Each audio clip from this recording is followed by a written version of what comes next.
Good afternoon, sir. Sabri, sir, are you there? Are you able to speak, sir? Whether the mic is on for you? Yes, sir. Okay, sir. Sir, we can start within few minutes, sir. We can wait for a participant. We can start within 2 or 3 minutes, sir. Sure, sure. Thank you, sir.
Sabri, sir, we can start, sir. Yes, Mr. Fazil. Yes, sir. Yes, sir. Are you there? Good afternoon, everyone. On behalf of K. Ramakrishna College of Engineering, Department of Artificial Intelligence and Data Science. It is my great privilege and honor to warmly welcome our esteemed chief guest, Mr. Sabari sir, to this FDP program. We are truly delighted by your gracious presence today. Your vision, expertise, and valuable insight will undoubtedly inspire and enrich this program, guiding us towards academic excellence and professional growth. Ladies and gentlemen, please join me in extending a wholehearted welcome to our distinguished chief guest, Sabarinathan sir. Sir, welcome you, sir. Thank you, Fazil sir. So can I start now or have to wait for some time? Yeah, sir, you can start, sir. Can I start now, right? Yes. Fine.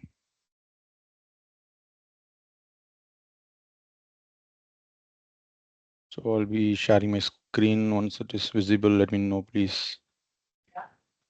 Yes, sir.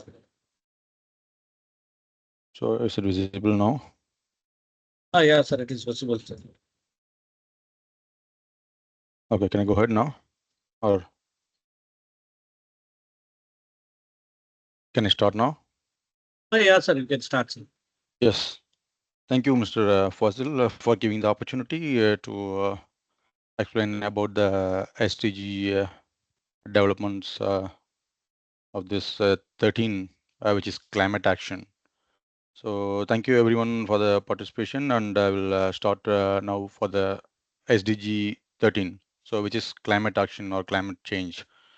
And the motive of this climate change is to take urgent action to tackle climate change and its impacts. So I will go through on that one by one. So in case of any questions, I'll be preferring to put in the chat box. So finally, we will go through that one, and I will be clarifying that one. So hope it is fine. Sorry, I'm getting some other noise background.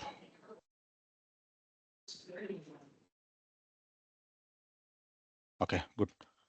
And yes, first of all, we'll start from what is climate change.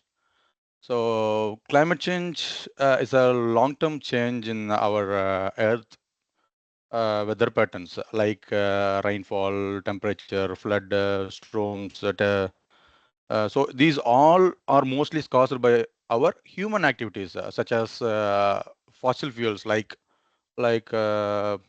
oil, gas, everything.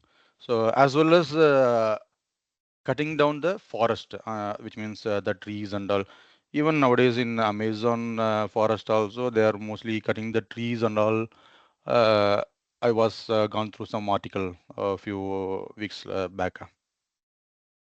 So, and it is not just about the warmer days. It's about rising of sea level, stronger storms, and shifting the seasons that affect peoples, animals, and the ecosystem around the world. So, not only in India, it is all around the world. So, in my childhood days and all, so there is some season like it is summer season and it is winter, it is a rainy season like that. I heard, and but now the climate has been changed drastically. So I guess everyone aware of that one, the climate about the climate change and all.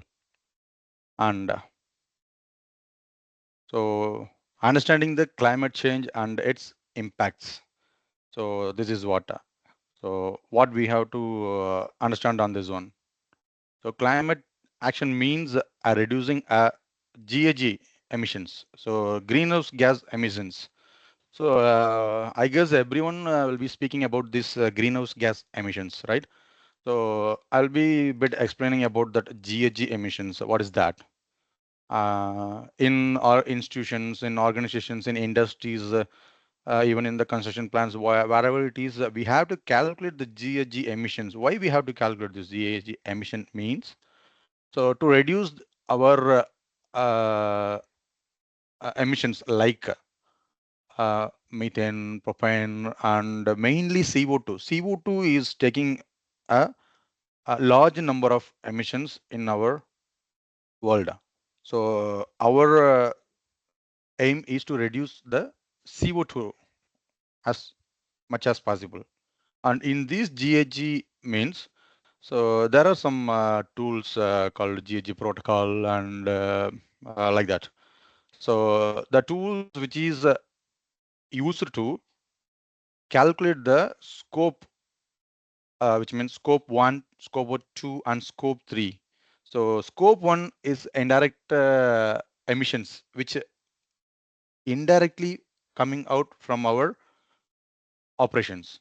And scope 2 is a direct emissions. For example, direct emissions, which we are generating or which we are using the electricity for our daily operations or our institutions, for our industries and all. So that is what scope 2. And the scope 3 is having 15 types of categories starting from capital goods, purchase goods, and end with investments. So I don't want to go deeply on that one. So just want to give some graph on GHG emission. That's it. And adapting to climate related risk. So we have now have to adapt these climate related risk, like unfortunately when will the rainfall will come more, lightning will become more, and flood and all. So everything will be there on this one. So for example, from UN nation, the Paris Agreement has been introduced on 2015. This is a global framework for a limiting temperature rise below 2 degrees Celsius. At least 1.5 degrees Celsius, we have to comply. So we have to comply means all around 190 or 198 countries has been already signed on this agreement, even India. So for the upcoming slide, I will show whatever the year which we have agreed and other countries have agreed. It will be coming on upcoming slides. I will show on that one as well. So what are the consequences of the climate change? So first, I will give only some a few examples on this one. We cannot go for full consequence of climate change. I will be giving some examples like biodiversity loss. So the temperature has been increased now. So 1.5 to 3 degree Celsius, right? So which cause many spices, extension of risk spices. So these are all the biodiversity losses and severe weather and natural disaster. So weather disasters is killing around 2 million people, which means between 1972 to 2021. So which has killed 2 millions of people. So which is 90% from developing nations. So like India. And the food and water security. Only 0.5% of earth water is usable. So other all only falling of only 1 centimeter per year. So that is what the main consequence we are facing for this climate change. Since these water security comes, so many of the farms has got very dry without water and not able to doing the farming and all. And due to that, poverty and there is no protection of farming and all. So this will be very backup for our developing countries.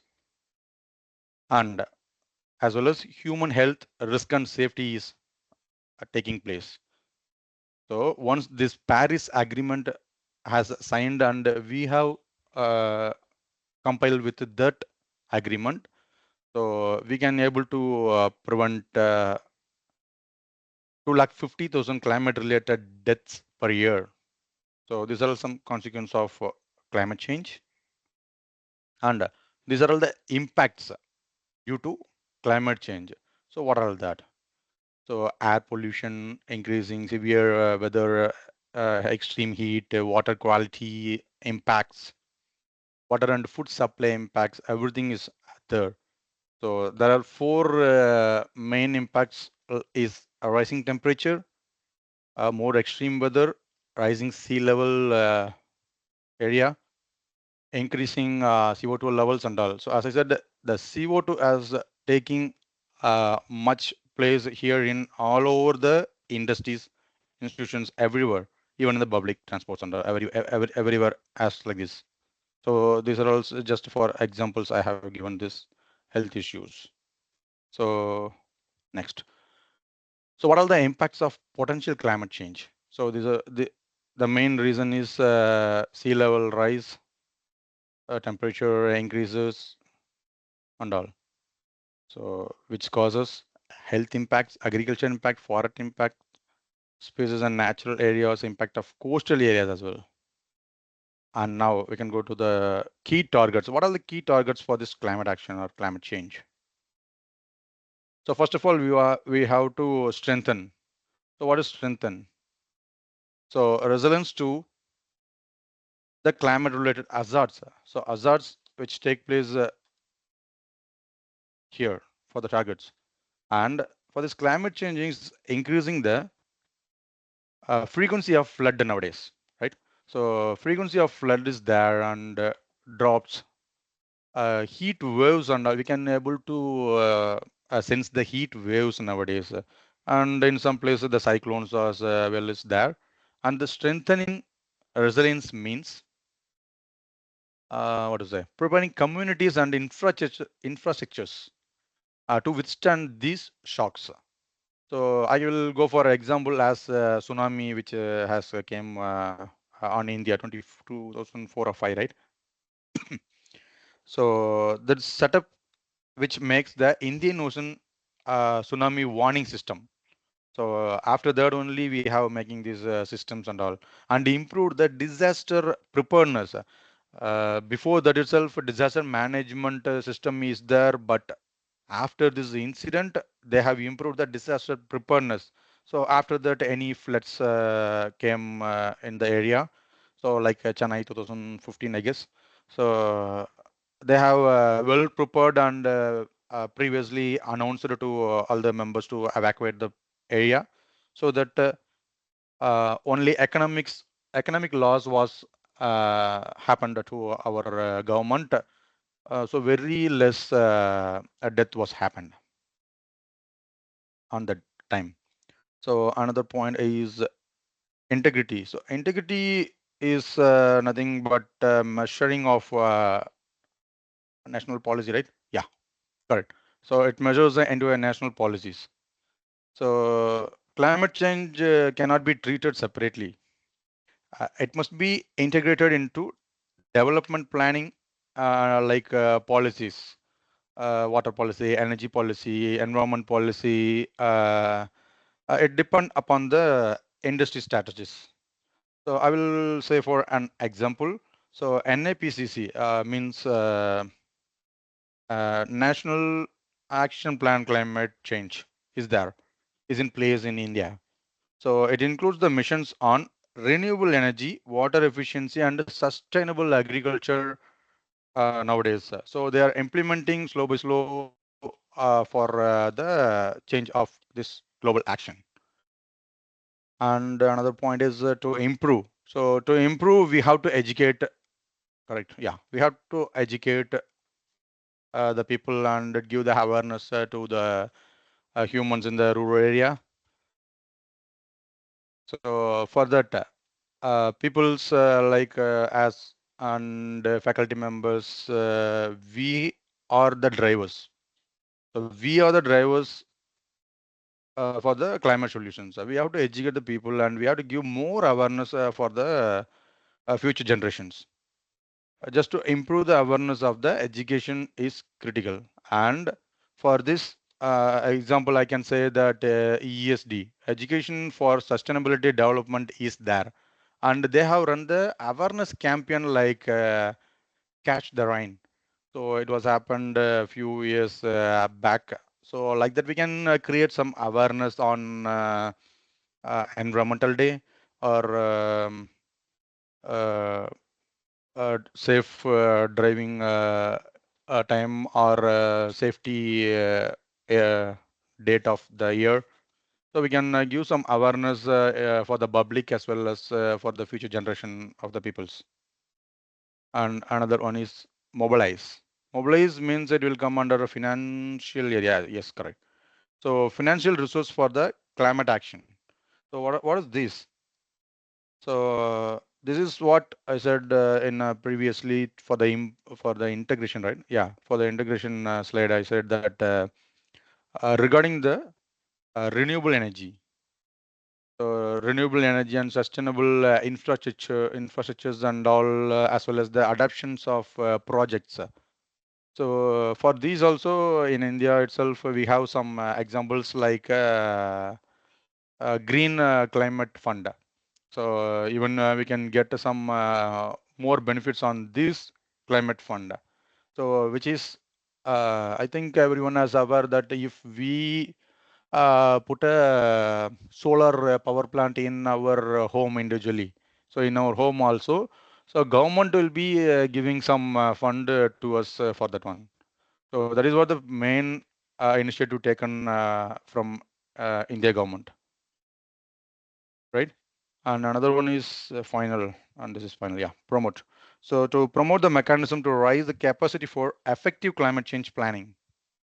So which means nowadays many developing countries are lacking the technical experts and resource for effective climate planning, right?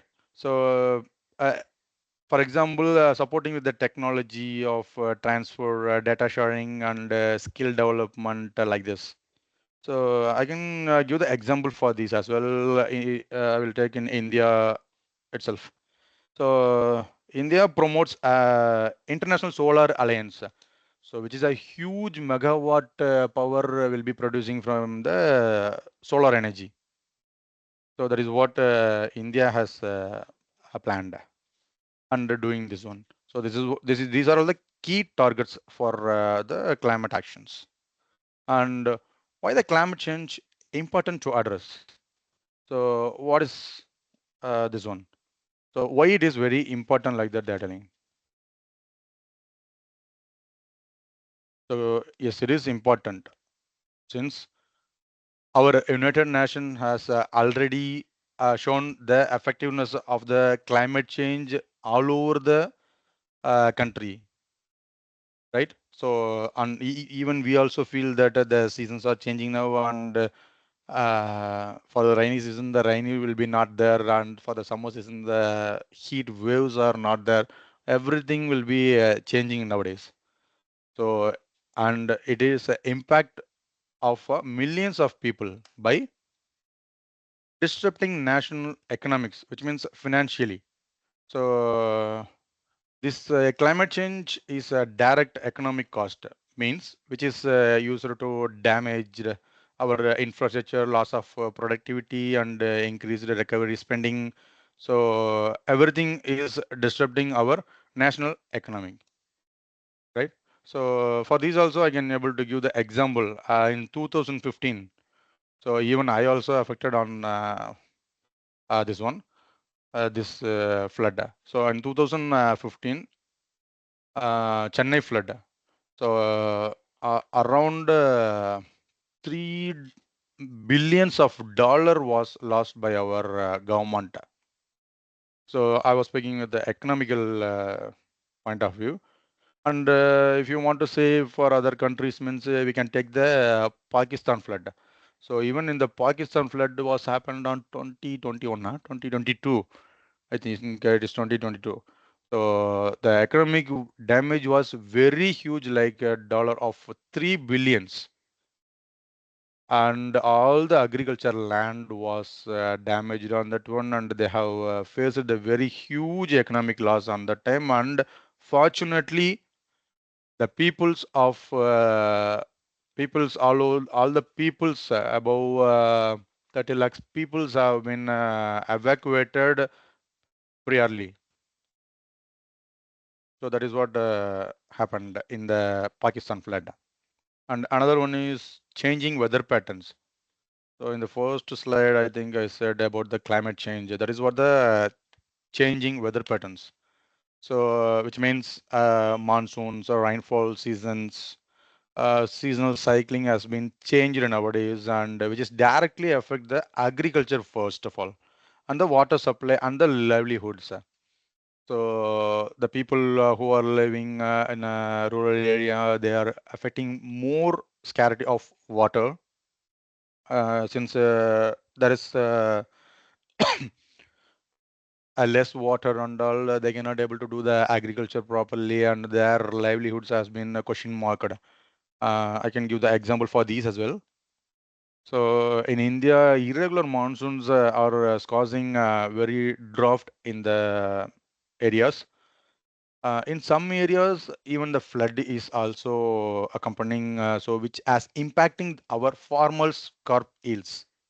So, for example, if in January we have to take a rice out of the crop, means the since the monsoon is not stable and it is not sustainable, so that it varies, and many of our farmers are facing the economic loss, since due to this weather patterns, and the sea level will be increasing on this one, increasing of sea level. So what is this? So for even for India also, it was increased, sea level was some point of centimeter has been increased. I'm not clear about the centimeters, the metrics of that one. But I can give the example of small nations like lowing the regions which is flooding and land losses. Even in India itself, sea level has it has been predicted previously from the United Nations, who has did this Paris Agreement sign off. Even in India also, cities like Mumbai, Kolkata, Chennai are all in the risk of submersions by 2050 due to rise of sea levels. So it has been predicted previously, and because of that, we are facing many sustainable products now. So it will be coming on upcoming slides and all. I will show that as well. So another point is contributing to extreme weather events. So extreme weather events like I said heat waves. You can see the wildfires. So nowadays it is happening in many wild areas, and cyclones, hurricanes, everything has been intensifying the climate change. So I will give the example of cyclone in Bangladesh.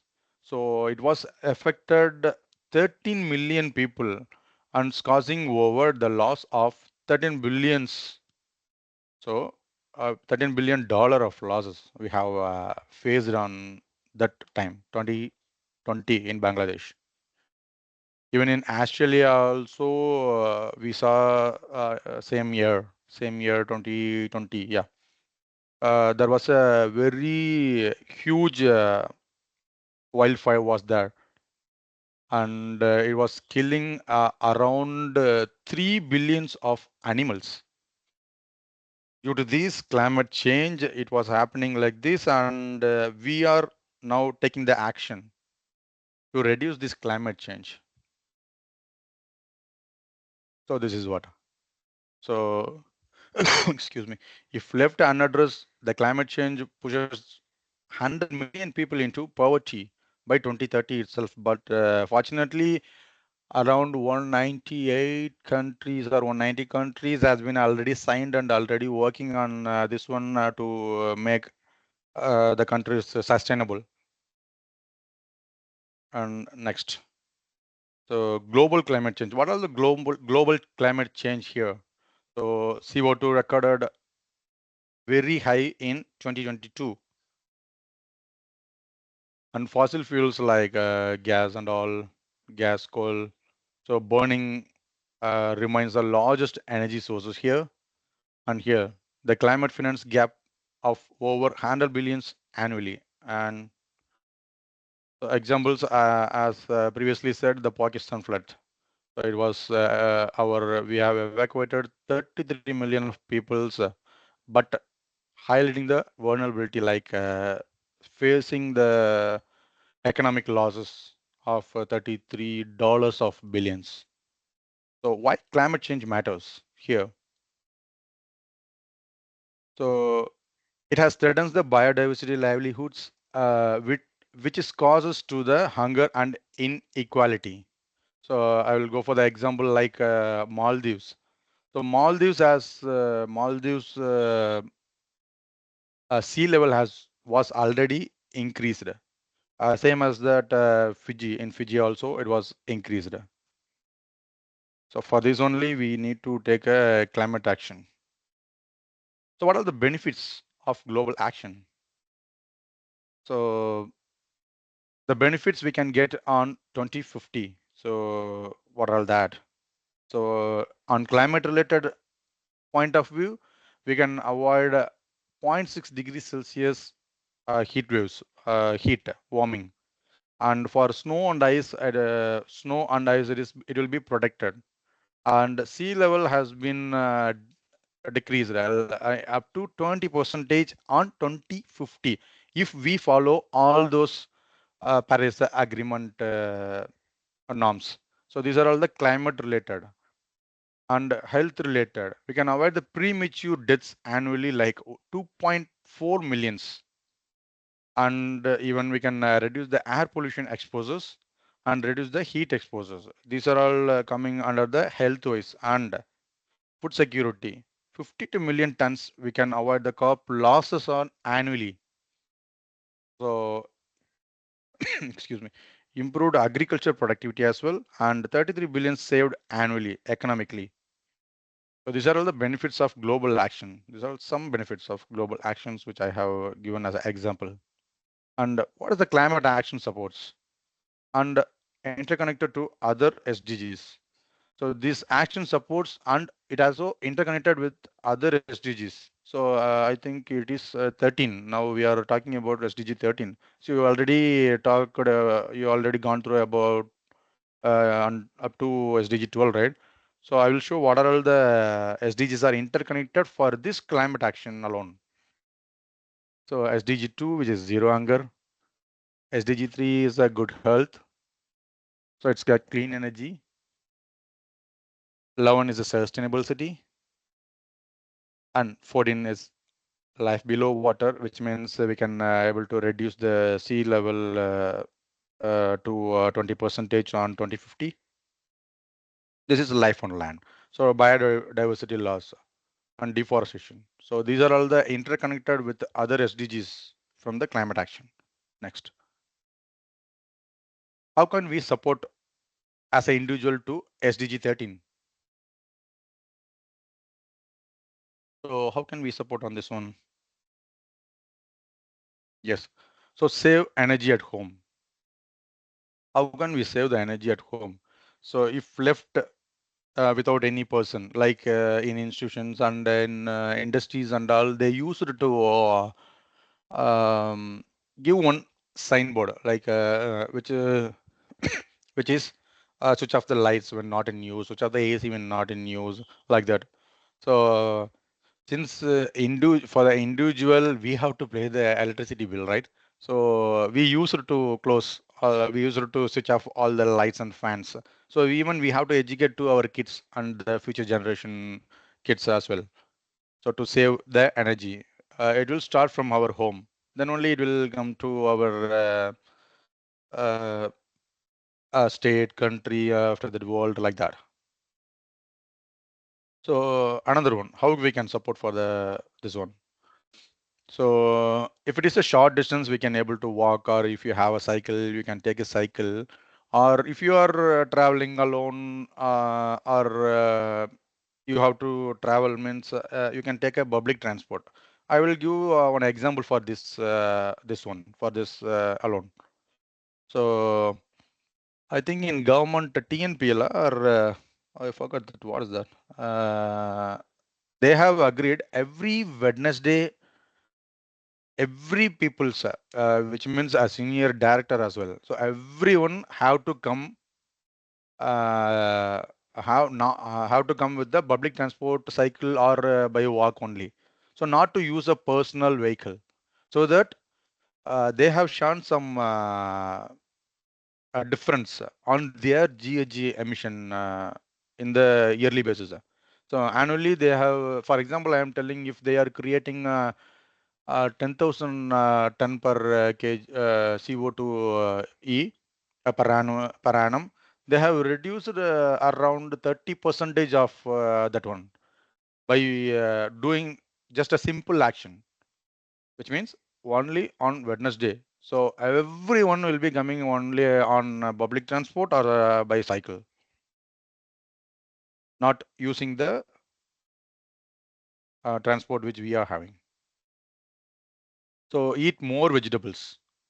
So then only the farming will be getting better, and they can farm more in the rural area, in urban area, everywhere. So consider your travel means if it is required, we have to travel. For the business purpose, nowadays people are used to travel from here to other states or other countries or frequently.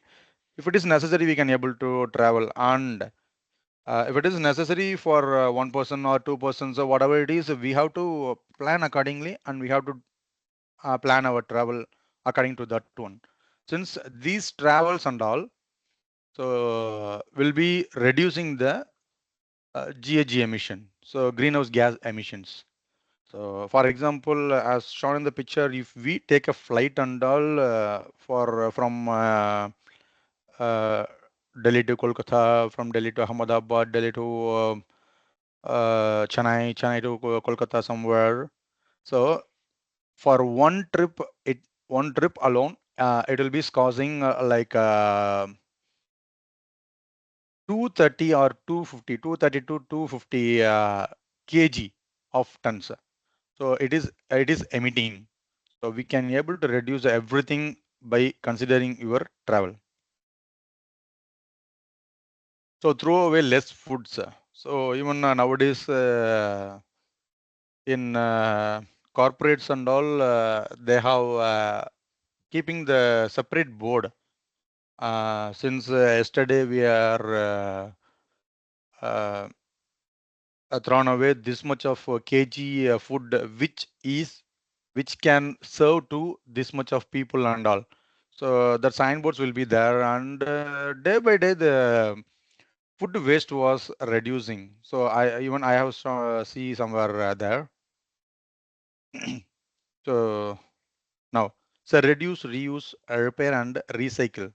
So wherever we can able to do this RRR cycle, so we have to follow this one.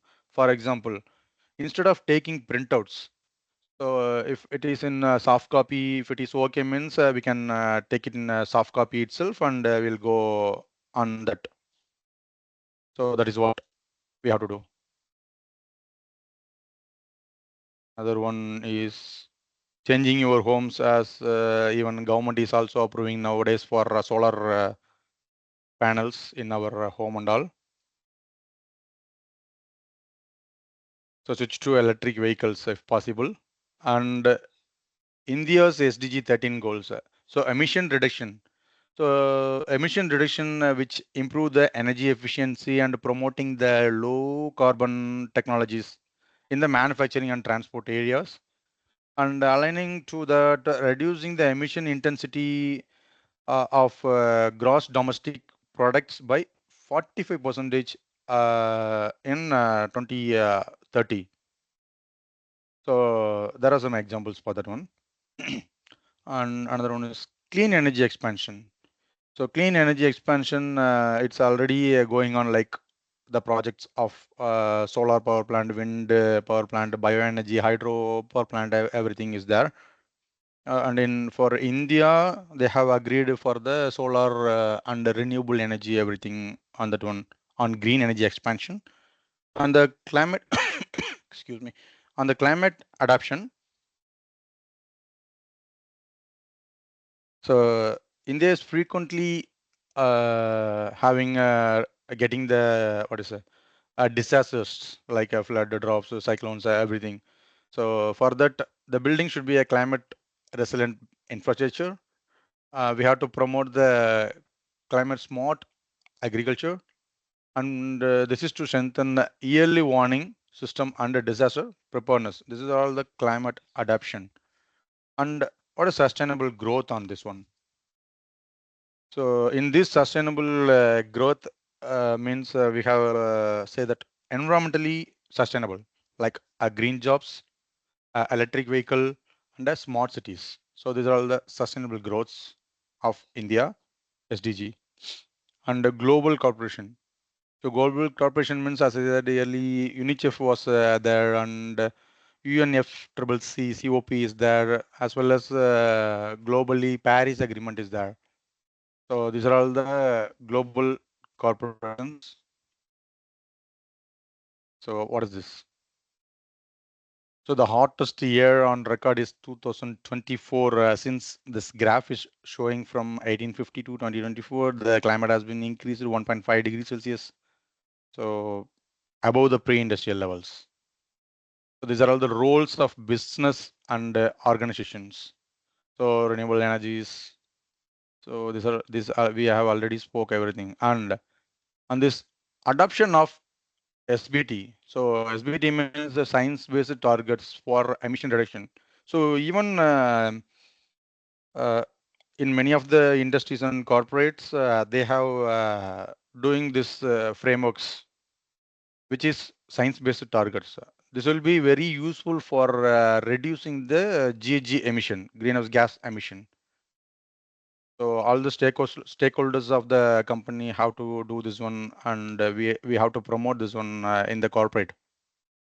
So these are all some examples from the business leadership. So Unilever has committed to net zero emissions. So net zero emissions is nothing but Paris Agreement. So which we have shown in a previous slide. So value emission across its chain by 2039. So across its chain means so who are all the customers or clients or contractors of the Unilever? They will be promoting them, and they will be asking them also to do this renewable energies and renewable sources and all. And for Mahendra Group, so they have agreed for the carbon neutrality. So they are also investing in the electric mobility and as well as a green building. Apple. So same as Mahendra Group, they also agreed for carbon neutrality and aims to full supply chain neutrality by 2030 itself. And Infosys. This is the first Indian company to become a carbon neutral, which is strong efficiency of offset programs. And this is for examples. So Tech Mahindra has already committed with SBTA, which means Science Based Target Initiative, and they'll be achieving this roadmap within 2030 and net zero means nothing but every company will be going without emission, without carbon emission, which means CO2, methane, propane, butane, whatever it is. So everything will be reduced before 2050. So this is what the Paris Agreement has said. To attain to attain that Paris Agreement, so we have to align with this SBTA. CDP is another one. CDP means nothing but Carbon Disclosure Project. So it has some 3 to 400 questionnaires to fill among that one from the various fields like IT, environment, health, safety. So all those things will be there. And coming this point, so Tech Mahindra is already aligned with this corporation of 1.5 degrees Celsius to reduce to 1.5 degrees Celsius, and they are working on that one, and they have implemented many more things in their operations, like investing the lead green building certifications, and already changed all the green energy, like changing the electricities into renewable energies. So these are all the action taken by the Tech Mahindra. And what are all the climate action in India?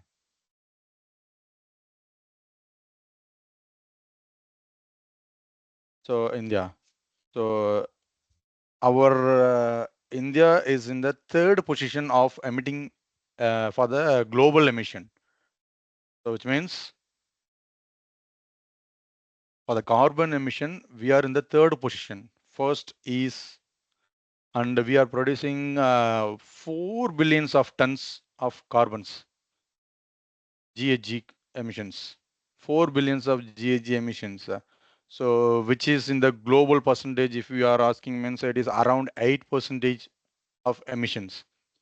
In the first place, China is there. So China is producing around 16 billion tons of GHG emissions, which is uh, in the graph, we can say that 30 percentage of, excuse me, emissions globally. In second position, US is there with 6 billion tons of GHG emissions, which is around 12 percentage of global emissions.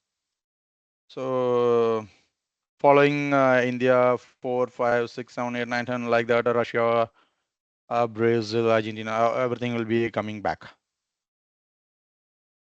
And what is the commitment to net zero emissions by 2070? So India has agreed that Paris Agreement and signed that we are already committed for the zero emission by 2070. So that's why even we can see nowadays the public transports also changed to slowly changing to electrical vehicle, electric bus. So you can see in the major cities, they started already in the major cities. So it will be slowly coming to everywhere.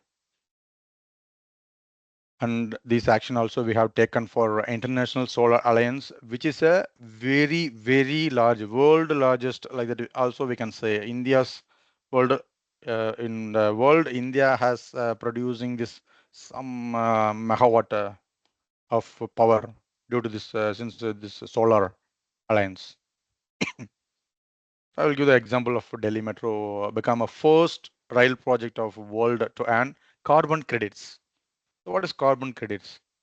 So it is nothing but we can, for example, I am telling. So if we are producing some 100 kilowatt per month or something like that, and we have to get a carbon credits, means we have to invest on the solar or renewable energy, or we have to give some space to plant the trees and all. So like this only we have to take a carbon credits. In carbon credits, there are many more types.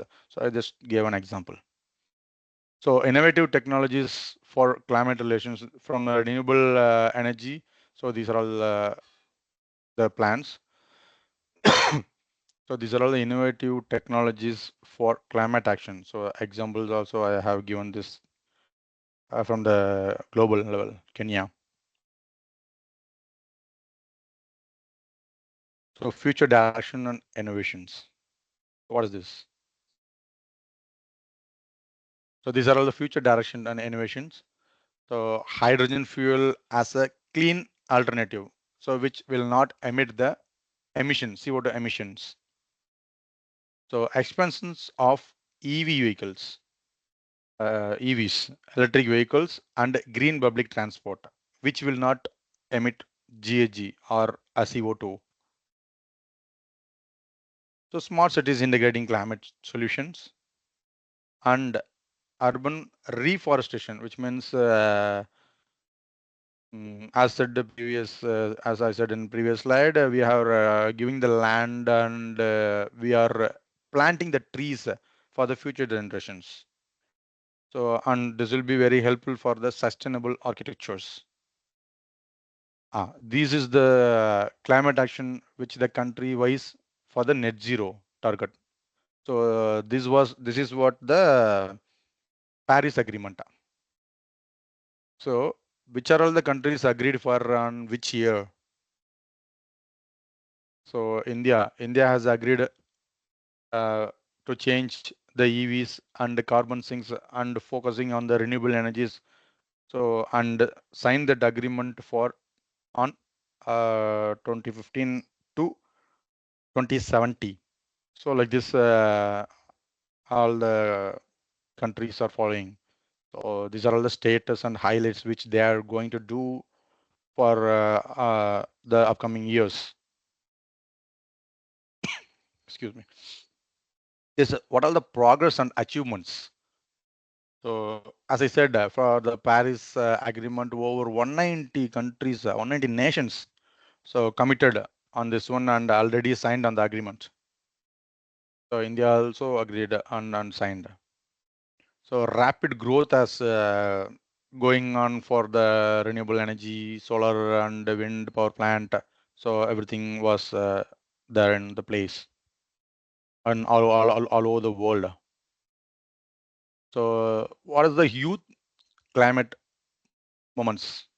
So this was awareness which has raised by organization. So Friday for Future. So for example, I can say that excuse me, Japan. So they'll be teaching from the uh, school days onwards. So from there onwards, they are educating the people, educating the kids. So how we have to change the climate, action, everything. So this is one example. Costa Rica, which is in East Africa, I guess. So it has generates more than 99% of electricity from the renewable sources.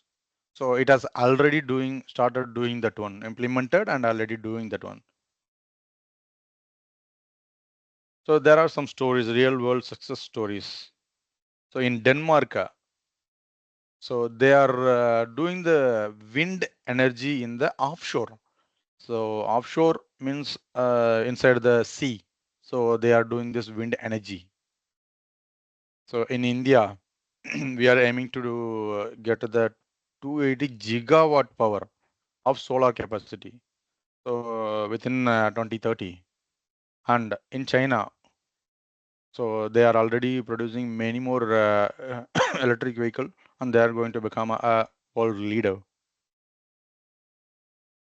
So these are all some best global projects. So I'll be showing. So for the Sweden, so I guess you already know or aware of this one, right? So in Sweden, excuse me, they have already kept the road like this is what the road is. So when you are traveling on that road, so automatically your electric vehicle will be getting charged. So it was done on 2023 December, I guess. So it was started on 2023 December in Sweden. So it is there.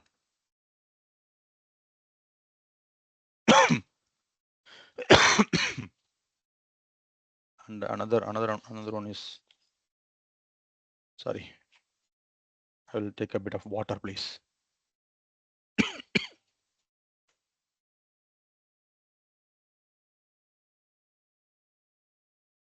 Yeah, sorry.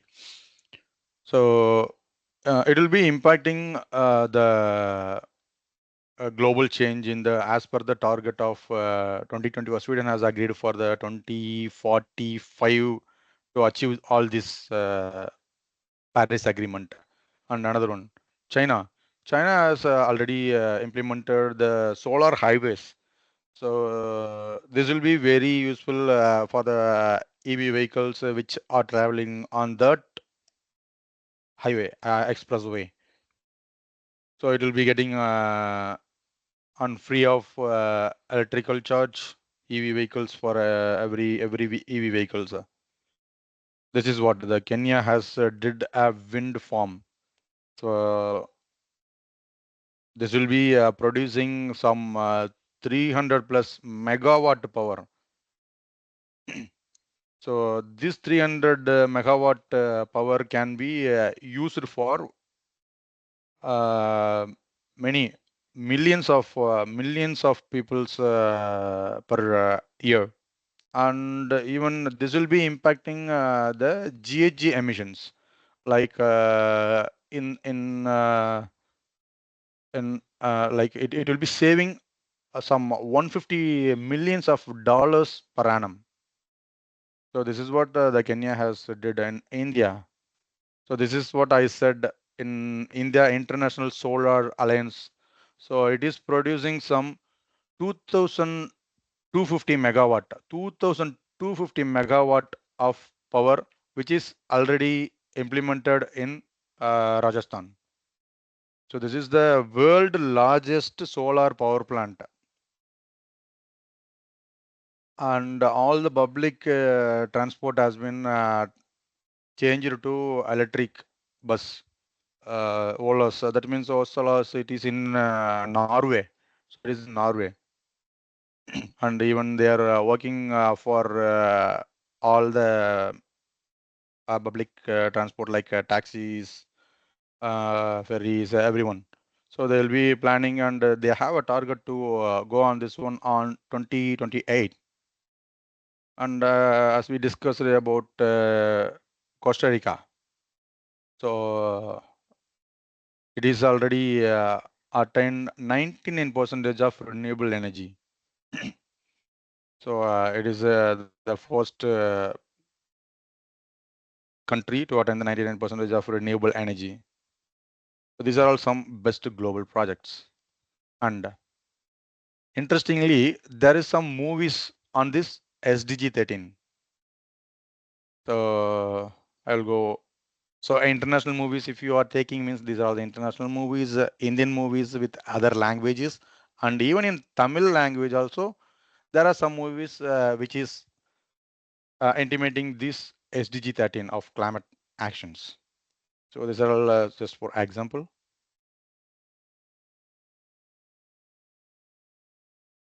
So what we have to do on this? So things to do. So individually, so as a person, what we have to do? So recycling. So recycle the paper, glass, plastic, metals, and old electronics. So as individuals, we have to recycle. Recycle means what to say?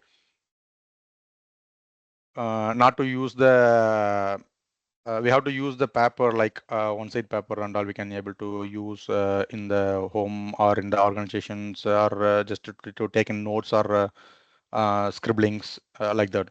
Even plastic, metal, and old electronics we have to give to the recycling companies. Like they'll be coming and getting in some home itself in the developed cities like Mumbai, Delhi, Chennai, and all, they will be collecting from your home itself like that. There are some companies to take all these materials outside. Choose the reusable product. Use the eco bag, which means so we even for example, I'll be telling that when we are going for the shopping and all, still many of the peoples are not taking their own bag, so reusable bag. So they'll be expecting to give plastic bag instead. So we have to change that one. So even India government has banned some years back about the plastic usage, but still it is in the rotation in our country itself. So we have to change that one. And so bike, walk, or take a yes. So as I given one example of some government company. So they are planning and they are still continuing for some years of doing this one of coming in a week, which means on Wednesday, every Wednesday they will be coming on a public transport or in a cycle. So not they will be not using their own transportation. So we have to do something like this to save the carbon emission, to avoid the carbon emission. So again, reducing the use of paper instead of taking the print and all.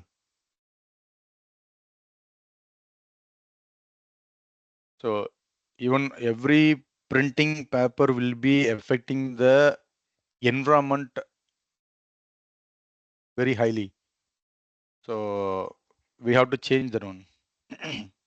Consume less meat and become vegetarian for one day a week, like that. I saw in some article, and so that I have taken this one here. Why we have to do this one? So if we consume some more vegetable and all, means the farming will be getting more, and why we have to reduce the meat and all. So for the meat, there are some environmental impacts is there. So even if you take example of water, so it is affecting the water scarcity of environment. If we are using the meat and all, consuming the meat. Buy eco-friendly products. Eco-friendly products. So we can able to see in the packaging of the product itself, it will be mentioning as eco-friendly. So for this, we can give example like nowadays, if you go to do shopping or uh, if you buy any cloths or anything, means they used to give nowadays a paper bag. Even excuse me, even that is also with some cost like 10 or 20 bucks like that. So these are all the eco-friendly products which we have to buy. So composting food scraps. So even nowadays, food scrap and whatever the waste we are creating in the home also. So we have to segregate, and even government is also frequently insisting to segregate the waste like that. But still, in many of the home itself, not reducing, not segregating this waste and all. And finally, so there is a tool called climate neutral now. So we can able to use this. It is a free of cost tool. So we can able to calculate the emission of individuals which we are doing on day by day basis, so that we can able to know how much emission we are doing per day. So it will be coming 1 month or 1 year, how much emission we have did individually like that. So how we can able to reduce that carbon footprint. So like that we can able to check it. And coming to the conclusion, so urgent action needs across governments, business, and individuals, everyone. So these are all the climate issues, global issues, which has been which have to shared the solutions. The climate resilient future requires bold decision today. The example for this is race to zero, which means we have to go through for the net zero target. So which has aligned by UN nation of that is called Paris Agreement 2015. I think that's all. Get some references from other websites and all for these slides. Now, I think I'm already finished. In case of any questions are there, please go ahead, or any doubts are there, please go ahead in the chat box so that I'll be happy to take in. Thank you. So, Sabari sir, just a minute. I will enable all the participant mic. Yeah, please. Excuse me.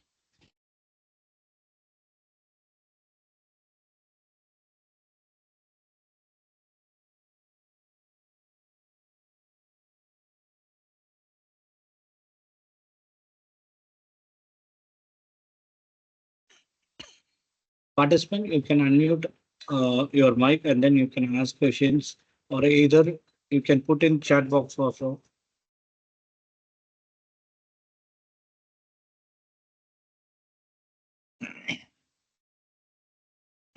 If any question means, you can put in the chat box, or you can unmute your mic and then ask question. There will be two things to ask the questions if in case if anyone have a doubt, like if everything they have understood, there will be no question, and nothing has been understood from my presentation, also there will be no questions. I guess I have received some. Oh, thank you. Thank you, Dr. Saranan. Hello, sir. Hello. Oh, yes. You talk about zero emission. Yeah. You know Is who it is talking? is it possible, sir? Mani and Raja. Yeah, tell me. You talk about zero emission. It is possible, sir. That is what I have tell in one of the slide. I have talked about the carbon credits, right? So even Okay. though if you are doing emissions will be there. So for example, if you are producing some 50 kilowatt power, so per week or month for per annum, whatever it is. For example, I am telling. So if it is 100 megawatt you are, kilowatt you are producing the electricity work. So you have to get a carbon credits. Sir. So carbon credits are many types. Sir. Just I am telling about this one. If you are getting the carbon credits for that as a renewable energy from somewhere, like solar power plant, someone will be implemented in some other state or area.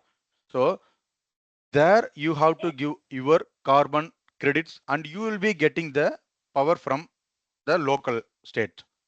So this is what the carbon credit means. So if we are doing that one, the net zero means zero, not zero emission. So everyone will be even in my corporate also.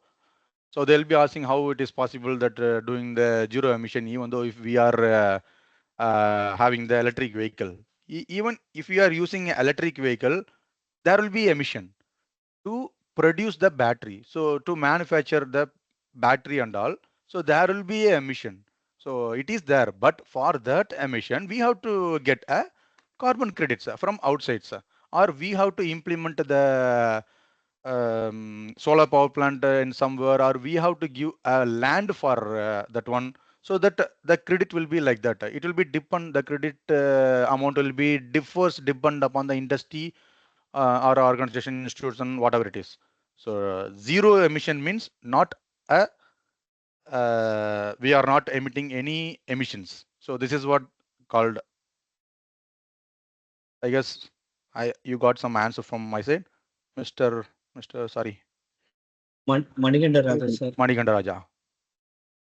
No, sir. Actually, I understand what you're saying, but the thing is, even so, why we are want to reduce the greenhouse gases to reduce the global warming or to reduce the melting of ice region like this.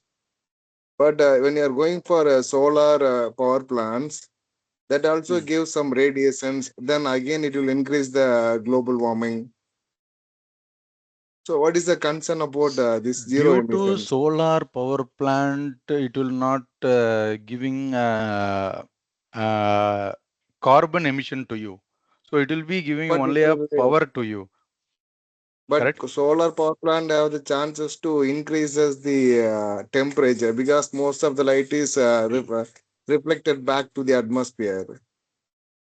Correct. But Um, only in a particular area, not for the global, right? If I said about the What you Rajasthan say, right? project, But we cannot, if you convert all the power given to the India, it's convert to solar power plant, then it will equal to the same thing. And one more thing, what is the recycling of the solar cells after its life? That is life. Again, that is a huge problem, right, sir?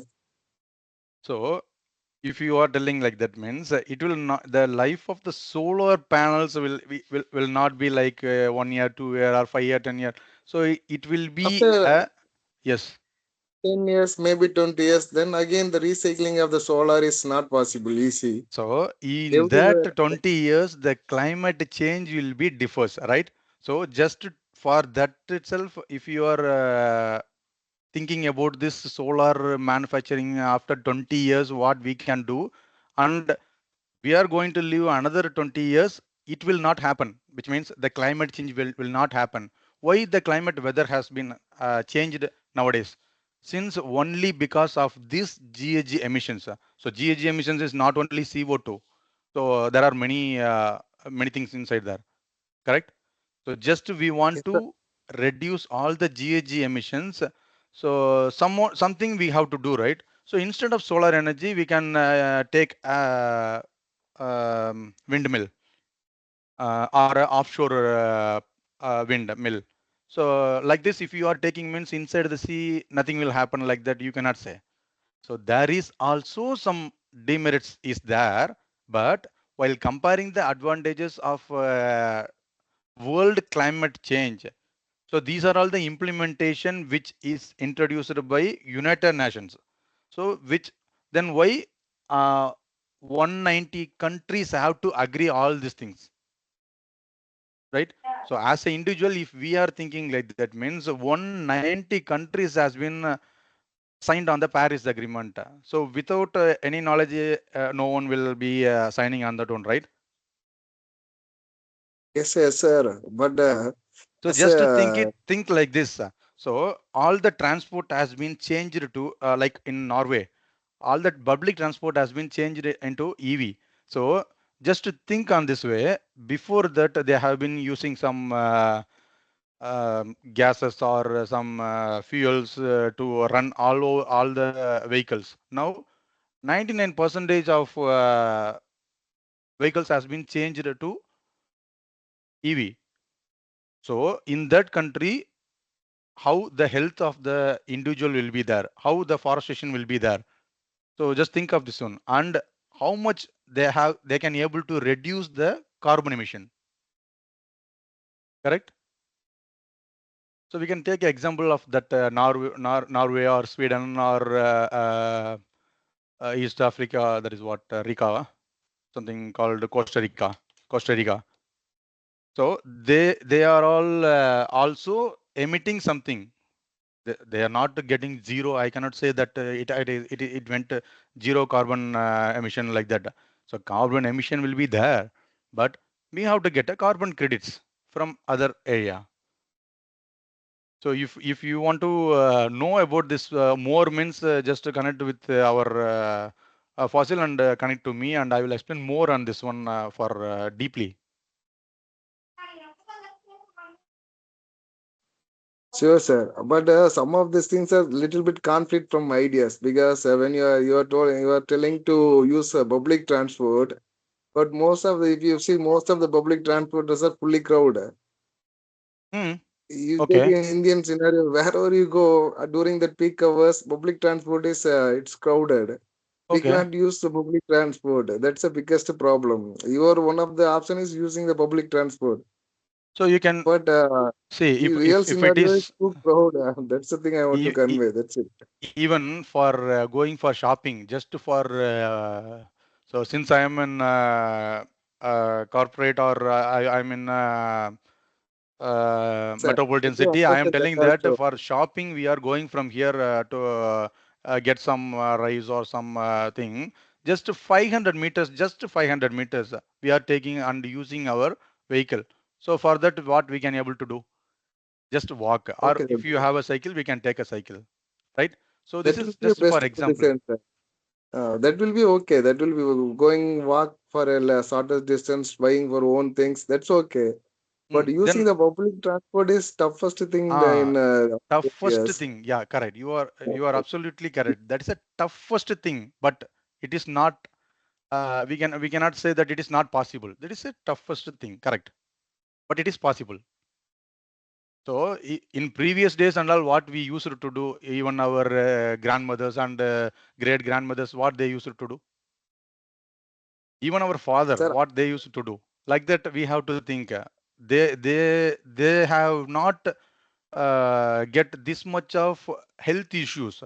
So even our kids and all getting health issues, what we used to get now in 40 plus, we what we are getting. So in the age of 5, 6, 7 years, a kid is telling that I am getting this issues like that. So in that age, ourselves has not at all heard that health issues and all. So due to this only, we have to do all these things. So it will be going very deeply, and it is not a small subject. It's a ocean. And I sir. That's am on this field for last 16 years. yes, sir. Some of the option you are saying is EV, electrical vehicle. Then you are Mm. talking about hydrogens, Mm. right? And somewhere it's green energies like wind energy and wind Mm. energy, tide energy, offshore. That is and all. It's subject to availability of energy. But in the Mm. case of hydrogen, even though it is a carbon-free energy, but the way of production of hydrogen, it is generating some of the carbon dioxide. Based on their classification, it may be gray hydrogen or blue hydrogen. We Correct. don't getting green hydrogen. Yes. So if you So, get a time to study about the carbon credits, so please go through on that one. Then you will be getting many answers for your questions. Or you can sure. connect with me separately. I will let you know what is that. Okay. Thank you, sir. Yeah. And thanks for asking, Manikanda Raja, sir. Manikanda Raju. Thank you. Thank Thank you, you, sir. Thank Sabari. Thank you, Sabari, sir. Thank you, Manikanda Raja, sir. Uh, On behalf of Ramakrishna College ADS department, I extend my sincere gratitude to our esteemed resource person, Sabarinathan sir, for their insightful session and valuable knowledge shared throughout this session. Your expertise has greatly enriched the learning experience of all the participants. Thank you, sir. Thank you, Mr. Fossil. Thanks for giving this opportunity to give the presentation. And thank you, Manigandan, especially for getting this session interactive. thank you, sir. Yeah. Thank you, all the participants. Thank you very much. Thank you, sir. Sabari, sir, you can leave, sir. We will Thank be you. in. Thanks. Thank you. Thank you.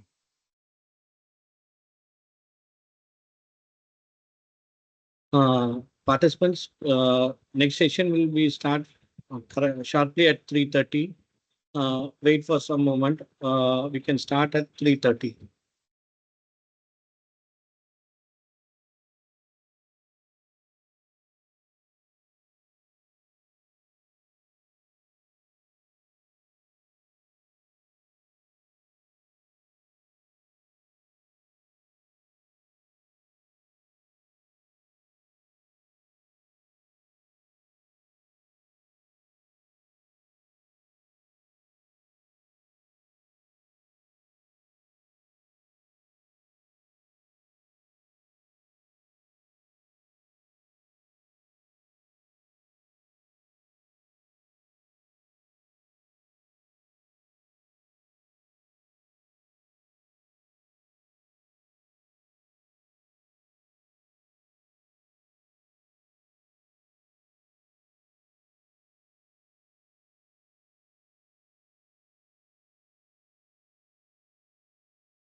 Good afternoon, Basil sir. Dr. Basil sir, you can unmute Good, your af- mic and then. good Afternoon, sir. afternoon, Faisal. Can you hear me? Yeah, sir. It's audible, Yes. sir. We can start within a few minutes, sir. We can start correctly at 3:30, sir. Now it's Sure. 3:23. We can wait for 5 minutes, sir. Sure. Okay, sir.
Dr. Basir, sir, shall we start, sir?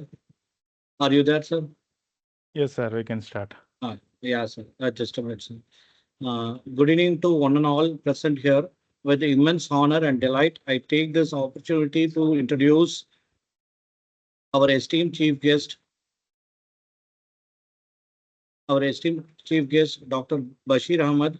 Dr. Bashir Ahmed received a PhD from Satyabama Institute of Technology and Science, Chennai, India. He has published more than 45 peer-reviewed international journals and participated in several high-profile conferences. He has an experience of more than 15 years in academics, research, and academic administrations. At the present, he is working in as a senior lecturer in the University of Technology and Applied Science, Al Musana Sultani of Oman. Professor Basir research is mainly focused on the application of data mining and performance evaluation. Additionally, his research includes information retrieval, networks, databases, and big data. In the network science arena, he has focused on the analysis of social and data networks. He is a member of IEEE, ISTE, IANG, and CSTA. He chaired the several sessions at national and international conference, besides being a member of the technical program committee and chairing sessions in various international conferences in India as well as abroad. He had been a general chair, technical chairperson, and publication chair members and advisory board of many international conferences.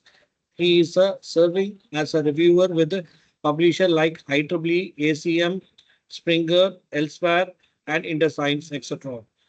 His dedication to knowledge sharing, innovation, and student development makes him an inspiration to all of us. Ladies and gentlemen, please join me in extending a warm, wholehearted welcome to a leader, a mentor, and inspiration to many. Dr. Bashir Ahmed, sir. Welcome you, sir. Thank you, Mohammed Faisal. Thank you so much. So I will take my section.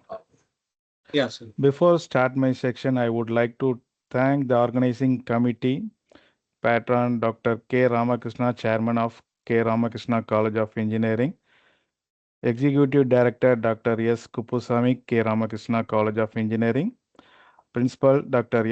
Srinivasan, and the coordinators Dr. B.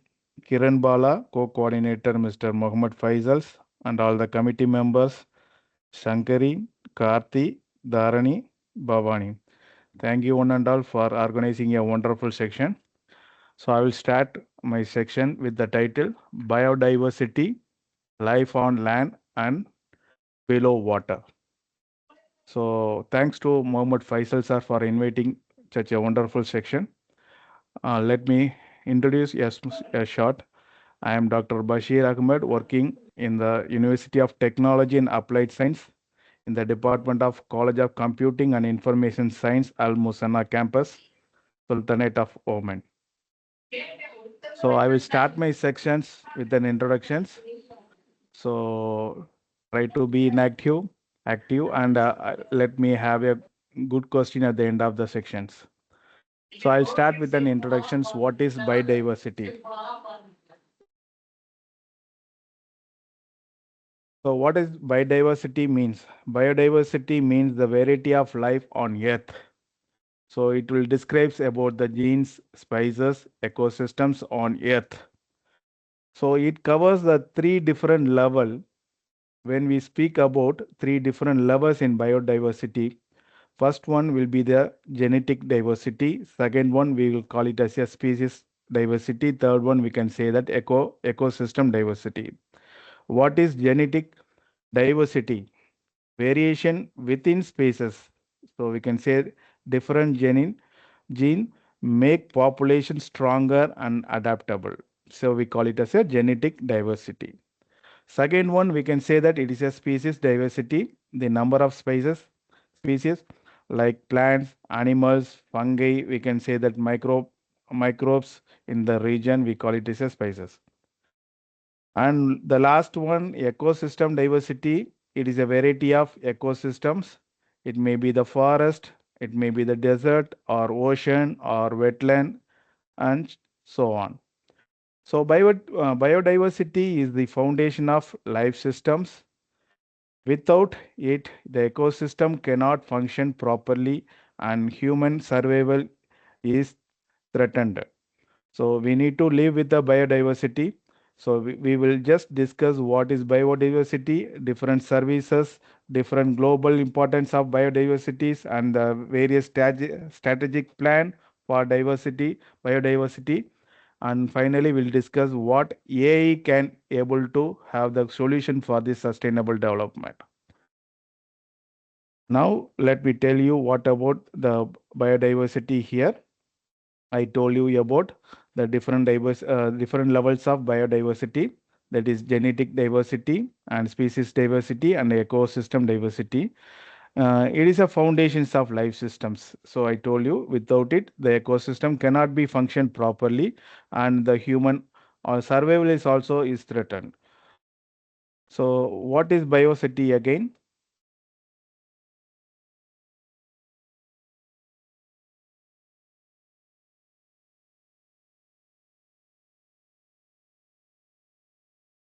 The ecosystem services will have the three levels of biodiversity. I told you species diversity. It may be the plant, animals, fungi, and microorganisms such as palm trees, elephant, or bacteria. It comes under the species diversity. And the genetic diversity is a variety of genes contained in plants, animals, fungi, and microorganisms. It occurs within the space as well as between the spaces.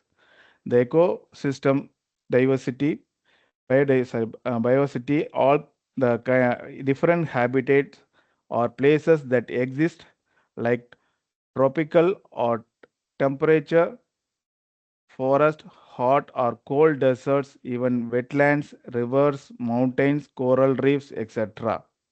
So these are the different biodiversity systems. What are the different ecosystem services we have? So it is been classified into four: provisional services, supporting services, cultural services, regulating services. So the biodiversity supports human life through ecosystem services. The provisioning services such as food, fresh water, medicine, and the raw materials all will comes under the category of provisioning services. And what is regulating services, which describes the climate regulations, food control, and pollutions, water purifications, everything is will comes under the category of regulating services. Then what do you mean by cultural services? It is recreations, tourism, spiritual value, cultural heritage, everything will comes under the category of cultural services. The last one, supporting services, it will comes under soil formations, nutrient cycling, and we can say that photosynthesis and soil formations and primary productions and habitat provisions, everything will comes under the supporting services. These services shows the protecting biodiversity is not just about saving the wildlife, but also about safeguarding the system that human depends on. So no oxygen without planet and no fruit or nut without pollinating insects. Next one we'll discuss about the global importance of biodiversity. So here biodiversity is essential for human well-being and planetary health. So you can see that the diagram right side, whatever the essentials, it may be for the food, medicines, or clean water, or climate regulations, or even cultural, economic, ecological, everything this comes under the global importance of biodiversity. It provides the food security and diverse the crops and livestock and supplies medicines. Many drugs comes from plants, fungi, and marine organizations. We must ensure clean water and clean air through natural filtrations, right? The same thing when you are going to regulate the climate, the forest absorbs CO2. The oceans regulates temperature. These holds the cultural and economic values, which is tourism, traditionals, or livelihood. Loss of biodiversity increases risk to human survivals, sometimes threatening agriculture's, fisheries, and stability of communities. So these will brings more provisions for the global importance of biodiversity. So biodiversity even collapse the risk in the food security and the livelihoods. So when you go for planetary boundaries, so one of the 9 threshold in Earth system that defines the safe operating space for humanity. Just biodiversity loss and nitrogen pollutions are estimated to have been crossed. The Earth has safe operating limits for human activity. Many scientists have worked in this area. They have identified 9 different planetary boundaries. You can see in the left diagram, you can have 9 planetary boundaries. They differentiated, the scientists have differentiated 9 different planetary boundaries. One is climatic changes, biodiversity, nitrogen cycles, fresh water, etc. You can see that all. Crossing this threshold risk establishing the earth systems. These biodiversity loss is one of the 2 boundaries already crossed along with the nitrogen pollutions. This means human activity has already caused irreversible damage to ecosystem and pushing us behind safe limits for the sustainable futures. So what is biodiversity is the basic for human well-being, right? Here, human survival and quality of life depend directly on biodiversity. You can see this ecosystems and economy, how it is going to plays with the biodiversity and the human beings. These biodiversity provide essential goods like food, medicine, fibers, and building materials. It supplies ecosystem balance. What kind of ecosystem balance? Like the pollinators maintain crops. Forest regulates water cycles. Wetland control floods. So this is a 3 main category in the ecosystem balance. It underpins the livelihood, especially in agriculture, fisheries, forestry, and ecotourism. Healthy biodiversity, which will be always equal to the healthy ecosystems. These ecosystems will be equal to the human health and also resilience and prosperities. So these 3 categories are the very basics for the human well-being. If you want to be a good human, this biodiversity is the basic for the human well-being, and this economy and society and biosphere, these 3 categories are supported, then the quality of the life will be depending on directly on the biodiversity. Now let us go to the what are the different problems arise when the diversity is the crisis due to the human activities. You can see that species extension is happening 100 to 1000 times faster than the natural rates.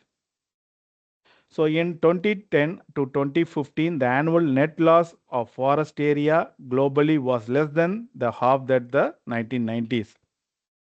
These proportion of land area covered by forest decreased from 31.6% in 1990 to 30.8% in 2010 and 30.6% in 2015. When you take from 2000 to 2017, the average worldwide coverage of terrestrial freshwater and mountain KPAs by protected areas increased by 35% to 47%, from 32% to 43% and from 39% to 49% respectively. So it is gradually increasing every year. So biodiversity loss however, continues at the alarming rate. Corals, amphibians, and cycads are the serious decline due to the worsening threat. So when you take that, biodiversity losses is a serious and climatic changes. 70% of the world poor depend directly on the biodiversity for the survival. They are most at the risk. Government and business focus on short-term profits over long-term sustainability. These policy gaps, when we take about these policy gaps, biodiversity is linked to food, water, climate, and disasters, but they are not addressed in the integrated way. Many countries fail to meet the Aichi targets despite increasing conversation areas. There are many awareness among consumers and business remains there. It is very too low when you're comparing. There is no awareness at all. You can see that in the from 2000 onwards, the area whatever we focus 35%, it is started increasing little. So it is very difficult to maintain the biodiversity. So when you take the global goal 14, the cumulative variable species extends IUCN in 2015, and the extinction is aggregating and measurable. So they takes the International Union for Conservation of Nature tracks species and a growth number of species like mammals, birds, reptiles, and fish are recorded as extinct or extinct in the world. The graph, the whatever you see the data in the slide illustrate the cumulative trend. The extension is not slowing and it is increasing year by year. This reflects human driven causes. It will make deforestation, even hunting, pollution, invasive species, and climate changes. When you have the strategic plan for biodiversity in 2011 to 2020, we call it as a Aichi target. This year from 2011 to 2020, the strategic plan, what they plan for the biodiversity, we call that particular 2011 to 2020, they call as Aichi targets. A global framework was set up to halt the biodiversity losses. Whatever they are planning, so they have to make one framework. So first initiation was taken by Japan in 2010. They adopted the name we called as COP10. So in the Japan, they first initially they have taken the first step for the to halt the biodiversity loss. They designed as a response to failure of the earlier 2010 biodiversity targets. Then the other parties like countries were required to update the national biodiversity strategies and action plans. So they formed one a global framework. We call it as NBSAPS within 2 years. So the plan included 20 HE biodiversity targets. So they framed 5 different goals. So the goals are they address the underlying causes of biodiversity loss. So after framing this framework, they started 5 different goals. So first goal, they plan for addressing underlying cause of biodiversity loss. Second one, reduce direct pressure on biodiversity. Third one, they go for safeguard the ecosystem, species and genetic diversity. Fourth one, they plan for enhance the benefits to all from biodiversity and ecosystem services. And the fifth one, they plan for enhance the implementation through participatory planning, knowledge, and capacity building. So even though they formed these 5 plans, we call it as in the Aichi biodiversity targets. Despite progress in some areas, most Aichi targets were not fully achieved. So they started initiating from 2011 to 2020, But even though they targeted with the different goals, but they could able to achieve few goals only. They could not able to achieve all. So now they in the goal 14, whatever the structure of strategic plan for biodiversity from 2011 to 2020, the plan has a structured framework for actions. The plan was built around the vision. They created one vision. The vision name is living in harmony with nature by 2050. Not now we are in 2025. They had a vision that is living in harmony with nature by 2050. And the mission take under urgent actions to halt biodiversity loss by 2020. So the plan to stop all the biodiversity halt by in the year 2020.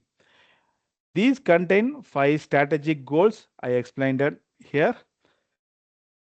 These 5 goals, they included additionally 20 measurable targets. Apart from that, already they have fixed 5 goals and started working on that. Who? Japan in 2010. They fixed 5 plans and they started working to halt the biodiversity. Even though they are working more in that particular areas, but some areas they could not able to achieve. Then additionally, they started to include 20 additional measurable targets in the Aichi targets to guide national and international actions. Supported by mechanism for what are the actions they plan. First one, they need to do monitoring. Second one, to reporting. Third one, for assessment.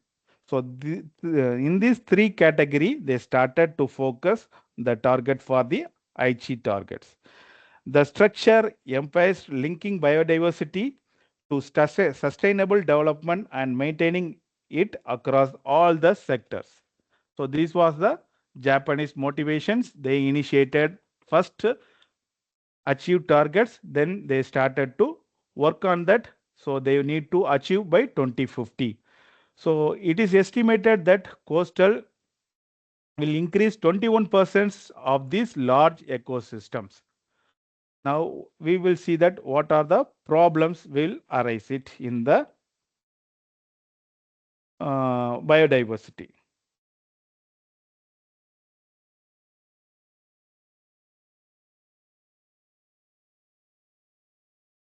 So what are the problems here? When we are going to discuss the biodiversity is a crisis due to the human activities. I already told the loss of species at the rate 100 to 1000 times faster than the natural extinction rate. So this will be the most serious problem in the climatic change also. 70% of the world poor depend directly on the biodiversity for survival. It is most risk. Government and business focusing on short-term profits over long-term sustainability. They found some policy gaps. What are the policy gaps? Biodiversity is linked to food, water, climate, and disaster, but not addressed the integrated way. Many countries, I told you, they have going to fall to achieve the Aichi target, although the number of conversations areas has to be increased. When they are going to make awareness among the different customers and consumers and business on biodiversity, the losses is still low.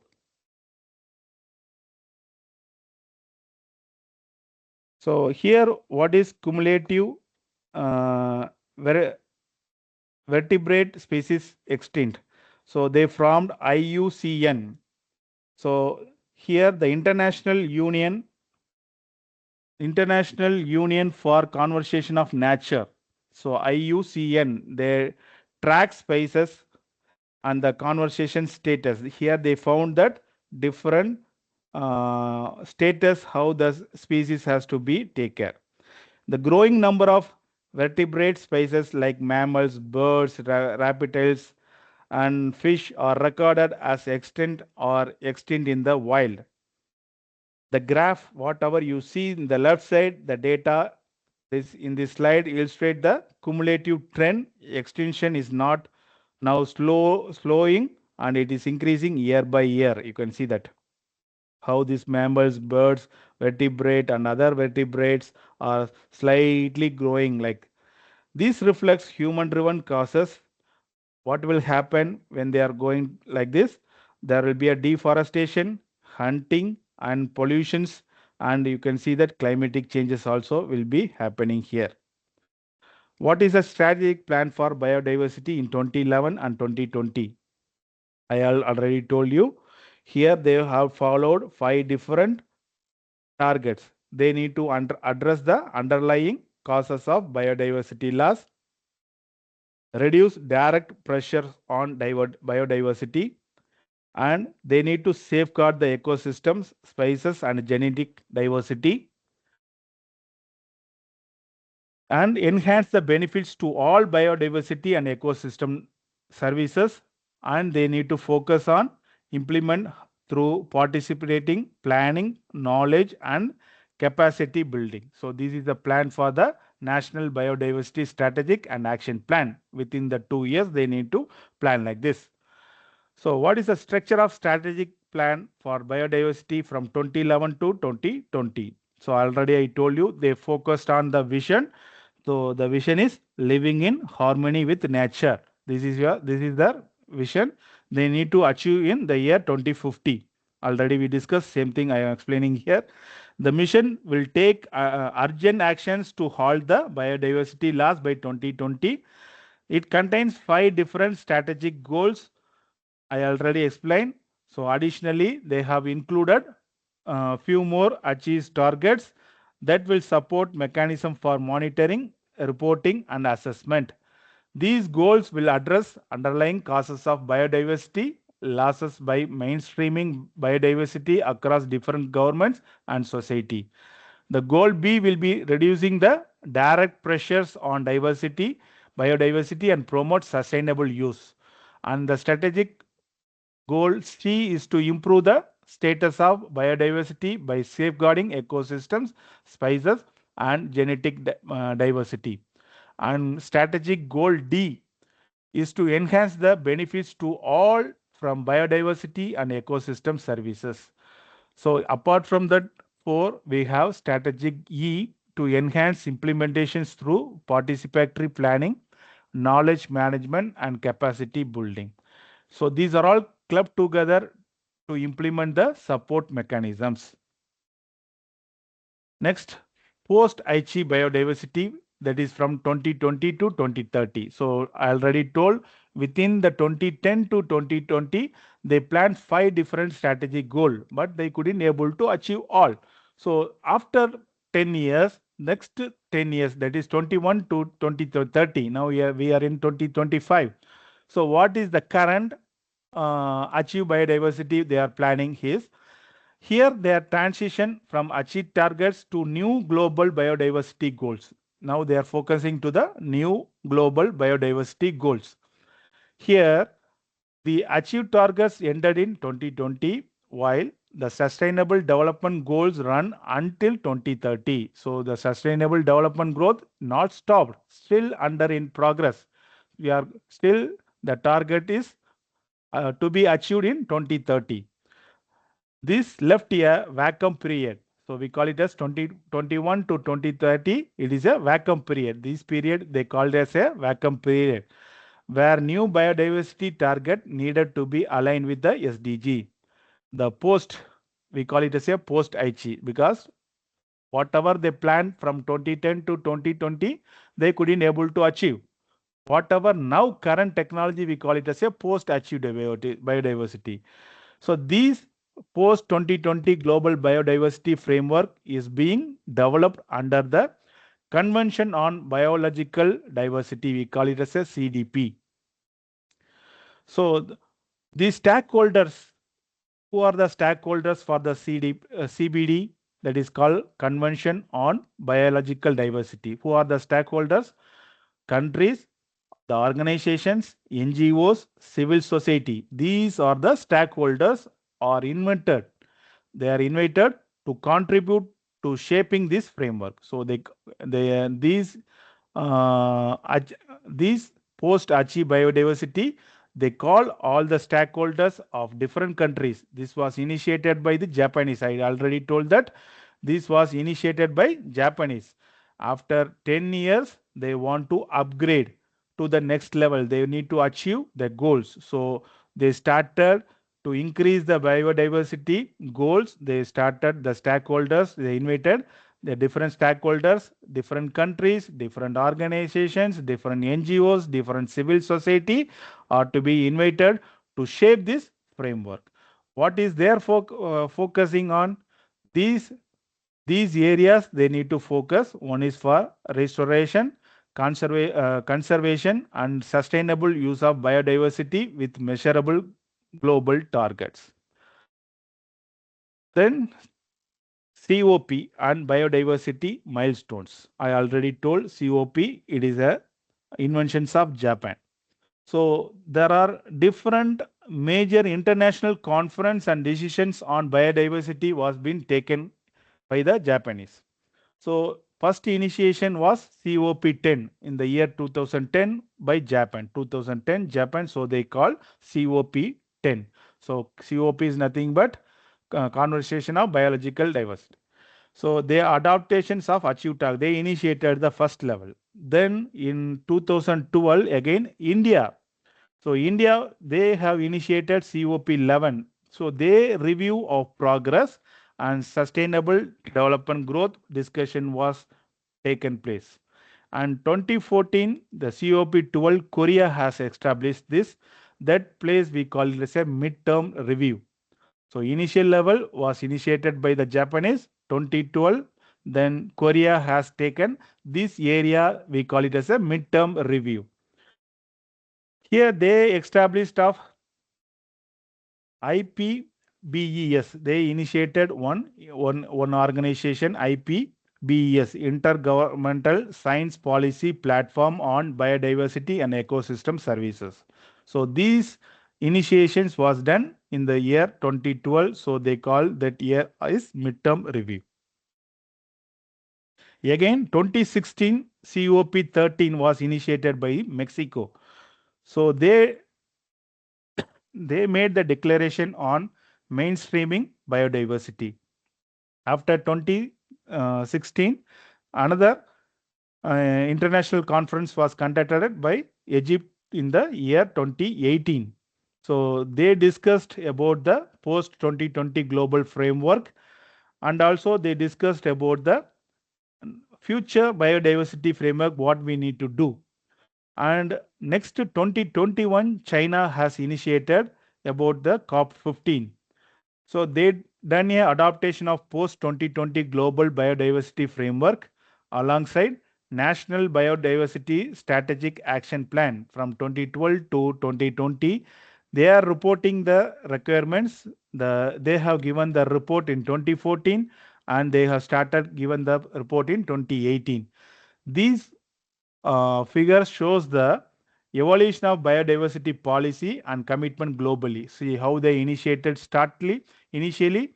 So initially it's initiated by the Japanese from their target as Aichi targets. They have initially 5 goals. So these 5 goals they couldn't able to focus. After 10 years, they have initiated different conference in different countries. They called different stakeholders, countries, and everywhere. They conducted one conference and they started show the evolution of biodiversity policies and commitment globally. So what is HE targets? First, we need to know that what is the HE targets. So these are the challenge identified in global diversity outlook. So we'll understand the values, mainstream biodiversity, and address the incentives, sustainable productions, rate of loss, sustainable fisheries, manage fish within limits, reduce pollutions, reduce evasive shape, minimize reef loss, protected areas, prevent extinction, converse pool, restore ecosystem, enhance resilience, implement Nagoya, revise NBSCAPs, respect and converse TK, improve knowledge, mobilize resources. These are the achieved targets. So first, I told you before in the before slides, they have initiated only 5 goals. So after that, they planned different targets. So they started to work on different targets. So now what are the challenges identified in the global biodiversity? Initially they have started, but after that they found different challenges in the global biodiversity. We will just discuss the different targets. First, what are the challenges they just identified is despite the progress, many challenges remain. First one, their failure to fully meet the achieved targets highlighted in the major issues. They couldn't able to focus in all the areas. They could able to focus in few areas only. What are the challenges they focused? First one, continued habitat loss and ecosystem degradation. This is the first challenge they faced. So the target 3 and target 5, the first challenge what they faced is continued habitat loss and the ecosystem and the degradations. Second one, unsustainable agriculture and fisheries and forestry practices. Third one, pollution. Pollution makes the biggest problem in the entire global biodiversity by means of plastic waste, chemicals, nitrogen use. These are the major areas in the pollution, right? In the climate changes, worsening biodiversity declines. Insufficient integrations of biodiversity into other policy sectors also. There is a limited financial resource and weak enforcement.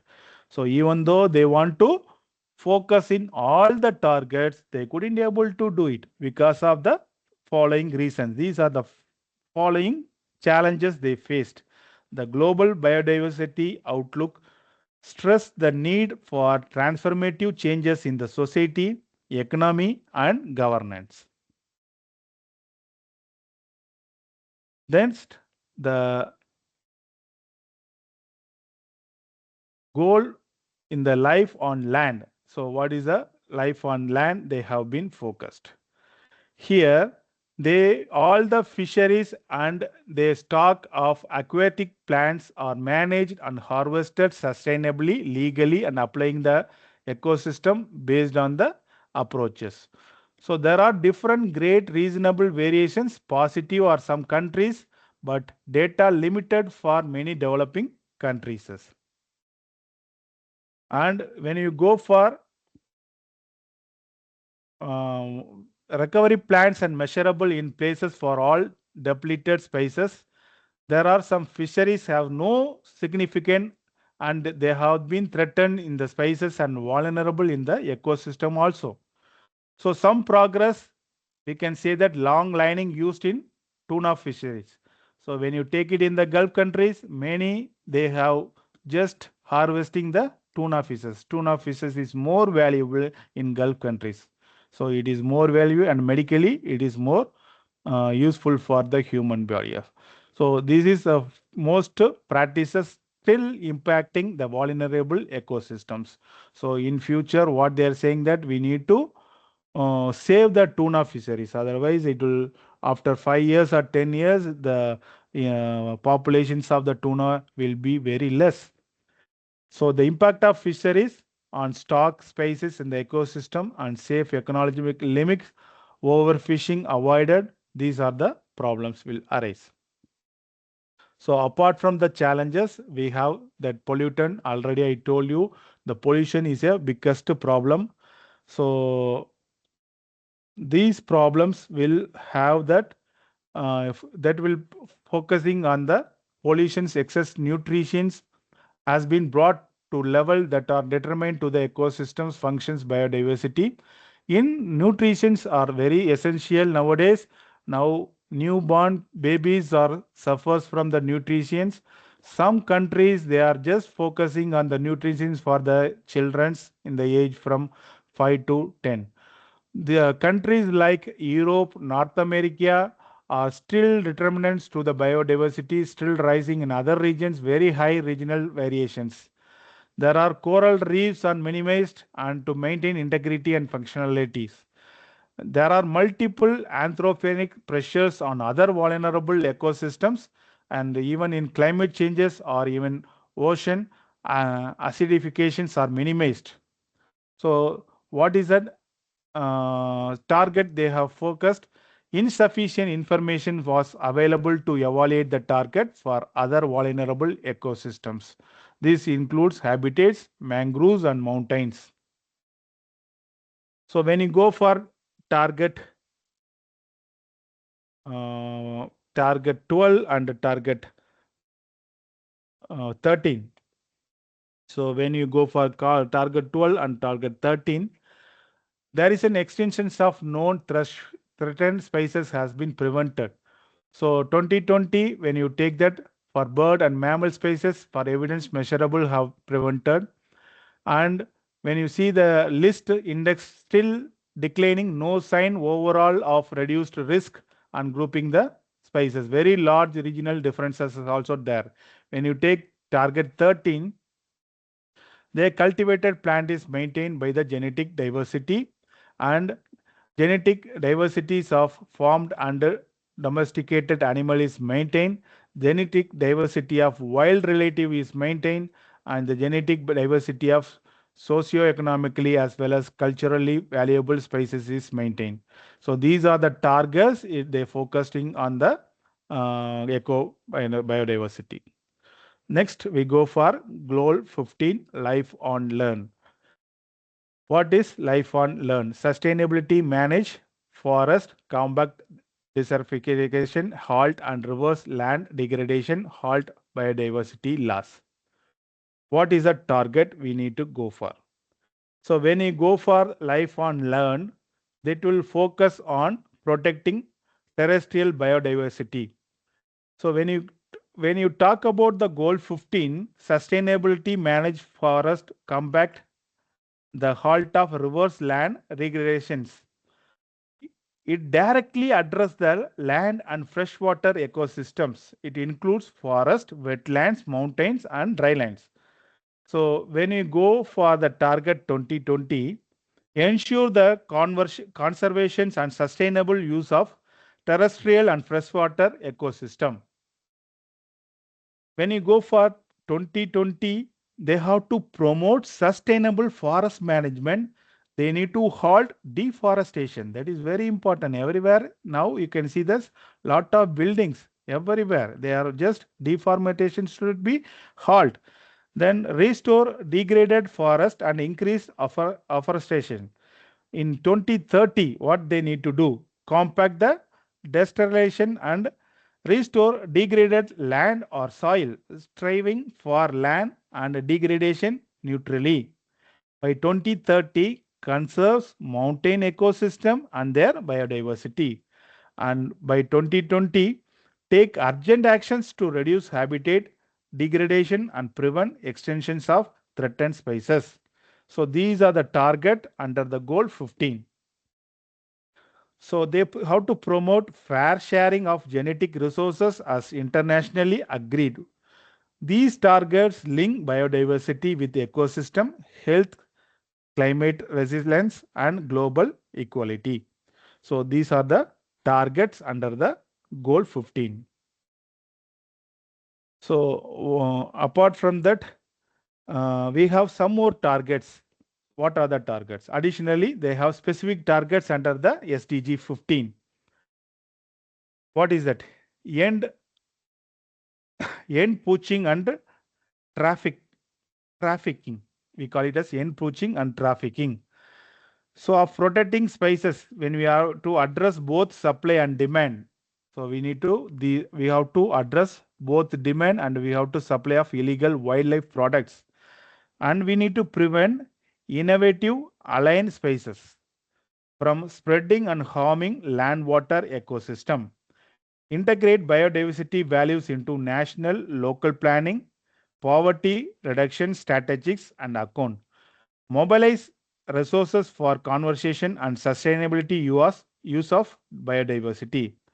Then finally, you need to increase the funding for sustainable forest management. Every year, we need to plant more trees. That is very important. Giving incentives to developing the countries. Wherever they have poor countries, we need to give more money and we have to give more incentives to grow trees. Enhancing global support to compact poaching and help local community to develop sustainable livelihood opportunities. Next one, so a very important one, then it is called Saraya's effect to support biodiversity. Who is Sarayas? Example of private sector role in biodiversity conversation. So this is Saraya is a not a government organization, they are just private sectors. They supported, private sectors started supporting the government. Their name we call it as a Sarayas. So who is Sarayas now? They are a private sectors. When they want to make a palm oil plantations in Malaysia and Indonesia, they destroy habitats for organizations and elephants. They started to destroying all this. Why? Because they need to plant palm oil. They need to invest palm oil. For that, they are destroying the habitats and even the elephants and other things. This Saraya, co-founded by Borneo Conservation Trust (BCT), we call it as a Borneo Conservation Trust to connect the fragmented habitats. Here, 1% of Saraya's product sale is donated to biodiversity conservations. So even though the private sector, they need to join with the government, whatever they are earning, their 1% of the earnings they are giving to the product sale is donating to the biodiversity conservations. The fund used to repurchase plantation land and restore it for wildlife. So even though these people, Malaysia and Indonesia, they are destroying the habitat. So the private organizations, Saraya, when they want to make the product sale, they are giving 1% of the product sale been donated to the biodiversity conversations. In 2010, Saraya launched Japan's first detergent made from RSPO certified palm oil, sustainably sourced. That is, demonstrate how companies can align production with eco-friendly practices. So this is one of the private sector. Apart from that, another one, KAO, effort to support biodiversity, another private sectors.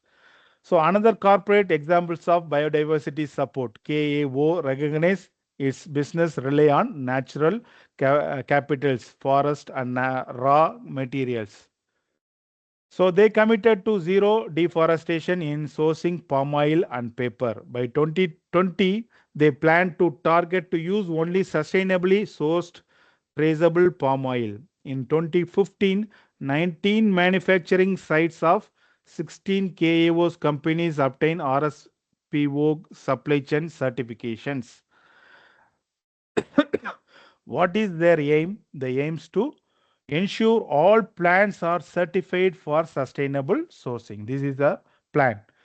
What they shows how industry can create traceable, eco-responsible supply chains. This is the motto of this KAOs. So these I have taken only two private sector companies. Apart from that, there are many private sector companies. They are now supporting government to biodiversity conservation. So from these are all problems, what is the solution? So we are seeing that many problems what we discussed. Now we need to go for the solution. So now what is the global strategies to halt biodiversity loss? So what is the problem? Expand protected areas. Currently 15% land and 7% ocean protected. Currently now they protected. Provide right incentives. For example, you can see that ecotourism make keeping wildlife alive more profitable than exploration. So they started killing before that. Now what they are doing? They are giving right incentives to keep wildlife alive. Third one, reform harmful subsides in agriculture and energy that encourage unsustainable practices. That is very important. Now in agriculture, all foods are contaminated. Okay, so now need to reform the harmful subsidies. Change consumer and business behavior. Example, reduce deforestation linked to cattle, soy, palm oil, timber. These are the examples where we can able to change consumers and business behavior. We need to focusing on. Last one, encourage use sustainable alternatives.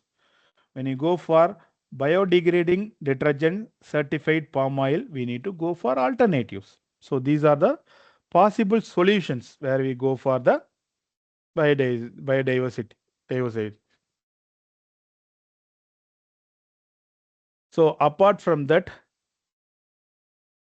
the deeper system changes needed for long-term impact. So now moving value,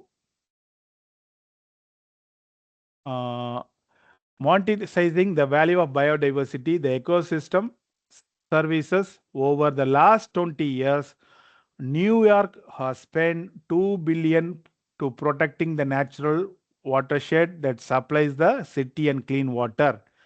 When they want to build the water treatment plant, instead would have cost 10 million.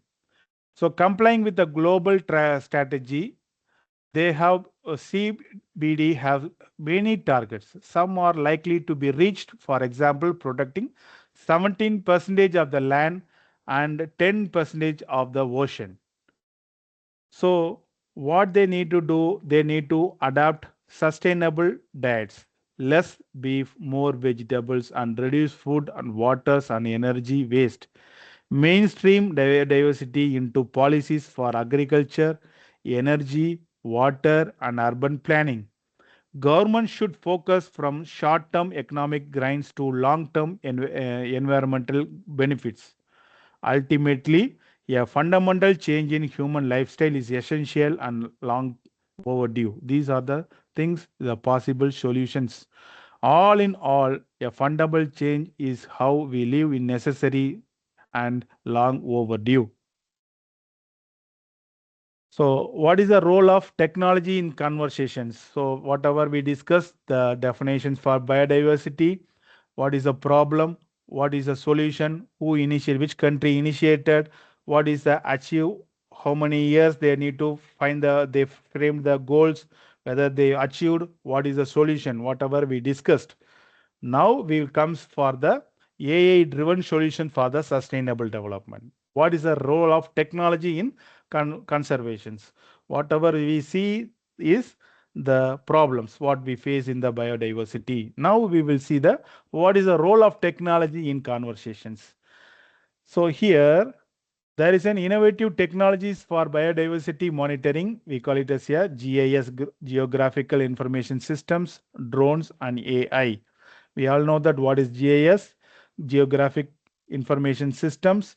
We use the maps and track deforestation, habitat loss, and ecosystem changes using satellite imagery. So we use a GIS systems. We need to monitor and we need to find where the deforestation is happening, where the habitat loss is happening, where are the places ecosystem changes. Using the satellite images, we need to monitor. And second one, by integrating strategies images, we can GIS will help the environmental changes across large areas and large bioforms. And second one, we will use the drones. So nowadays we see that drones are very essential, very cheaper also, where we can able to purchase the drones and it will provide real time monitoring for wildlife counting and detecting illegal activities. Wherever they do lodging and poaching, this can be monitored.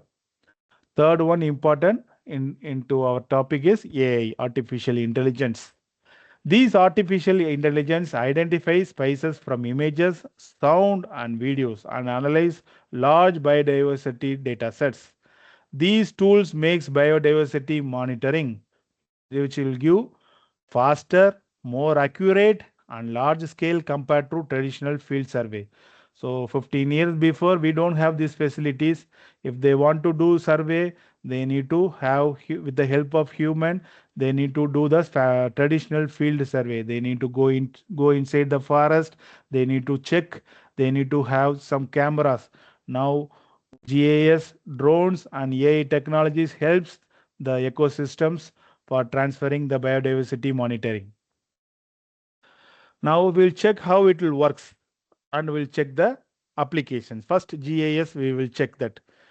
So GIS is essential for large-scale biodiversity monitoring. Already I told. Using this Earth observation satellite like Landsat, we call NASA or USGS. So they use the Sentinel-2, that is ESA commercial satellites. These are the satellites which is used here. How it will works? So these two satellites will capture the image, visible and infrared bands. These images are processed, atmospheric corrections, geo referencing. They use the different types of algorithms. We call it as NDVI, detect vegetation health and land cover changes. So from that, this NDVI, we call it as normalized difference vegetation index. So these is algorithms that will process all the atmospheric corrections. Finally, what you will get as a output, time lapse maps, and we will get the hotspot maps. So what is the application here? We will use track deforestation and degradations. After seeing that, we can able to do the track the where the deforestation is happening in the earth. We can able to easily track it, and we can able to, apart from that, we can monitor stringing habitats. Okay, so from here, please listen. I will ask you some question at the end of my sections. So GIS will, how it will work, what is our applications. First, it will track the deforestation and degradation. Second, it will monitor the shrinking habitats. And we will go for plant wildlife correlations. So we have some real-time examples. So in Brazil, they are using the better systems. Alert deforestation global forest to watch the near real-time alerts the real world. What are the key applications here? So when we see the key applications, we use drone wildlife counting. So we have the drone wildlife counting. These drone wildlife counting and illegal monitoring systems will drone brings the precision and safety to biodiversity monitoring. So wildlife counting. So when you want to do the counting, so we cannot able to do manual. So we'll use a drone. Fly over the habitats, capture the high resolutions and thermal images. These AI software detects and count the spaces used to penguins in Antarctica, elephant in Kenya. So when you want to count how many penguins in Antarctica, how many elephants in Kenya, so when these will help you to make the counting in the wildlife areas. Next, when you are going for, okay.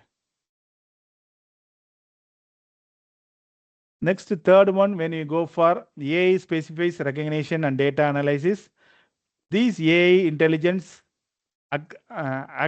accumulates the biodiversity sciences. The data from camera traps the drones, satellites, and sensors, citizen apps, all are being detected. We use a deep learning model which will identify the spaces with the confidence scores. Example, when you have leopards in the snow, so we use the camera traps, whale songs, and invasive plants drone imaginary. So after collecting all the species, what we'll do? We'll do the data analysis. So we will use the deep learning method.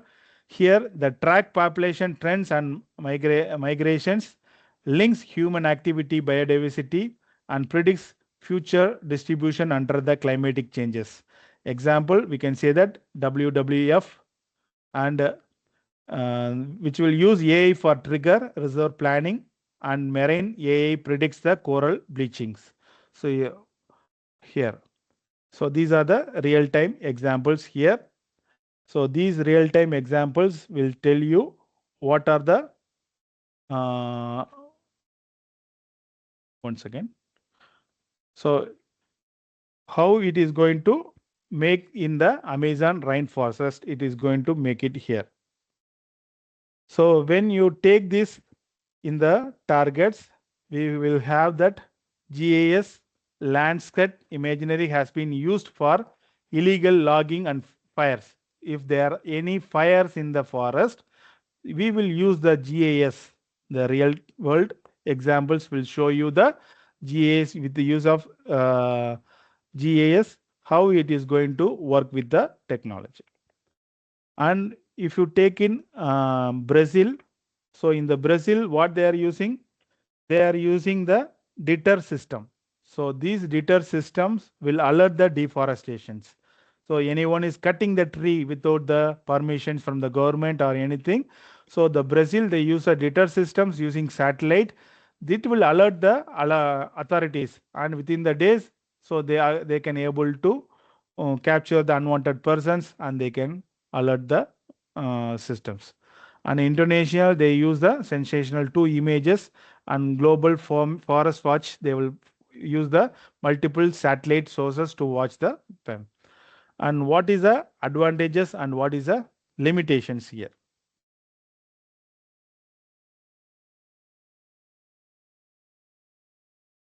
Here we will use what is the advantages in large scale. In large scale coverage, you can able to monitor the entire continents. Historical records, you can compare the decades of data, high accuracy, detects changes down the few meter resolutions, uh, and cost effective, cheaper than constant field surveys. What are the limitations?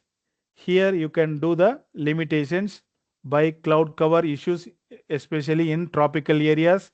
Data latency, here these latencies will go for some satellite have to revisit the time of day to week. Last one, ground validation needs, field check confirms accuracy of detected changes. So this is the GIS tracking deforestation under satellite, how they are going to target it here.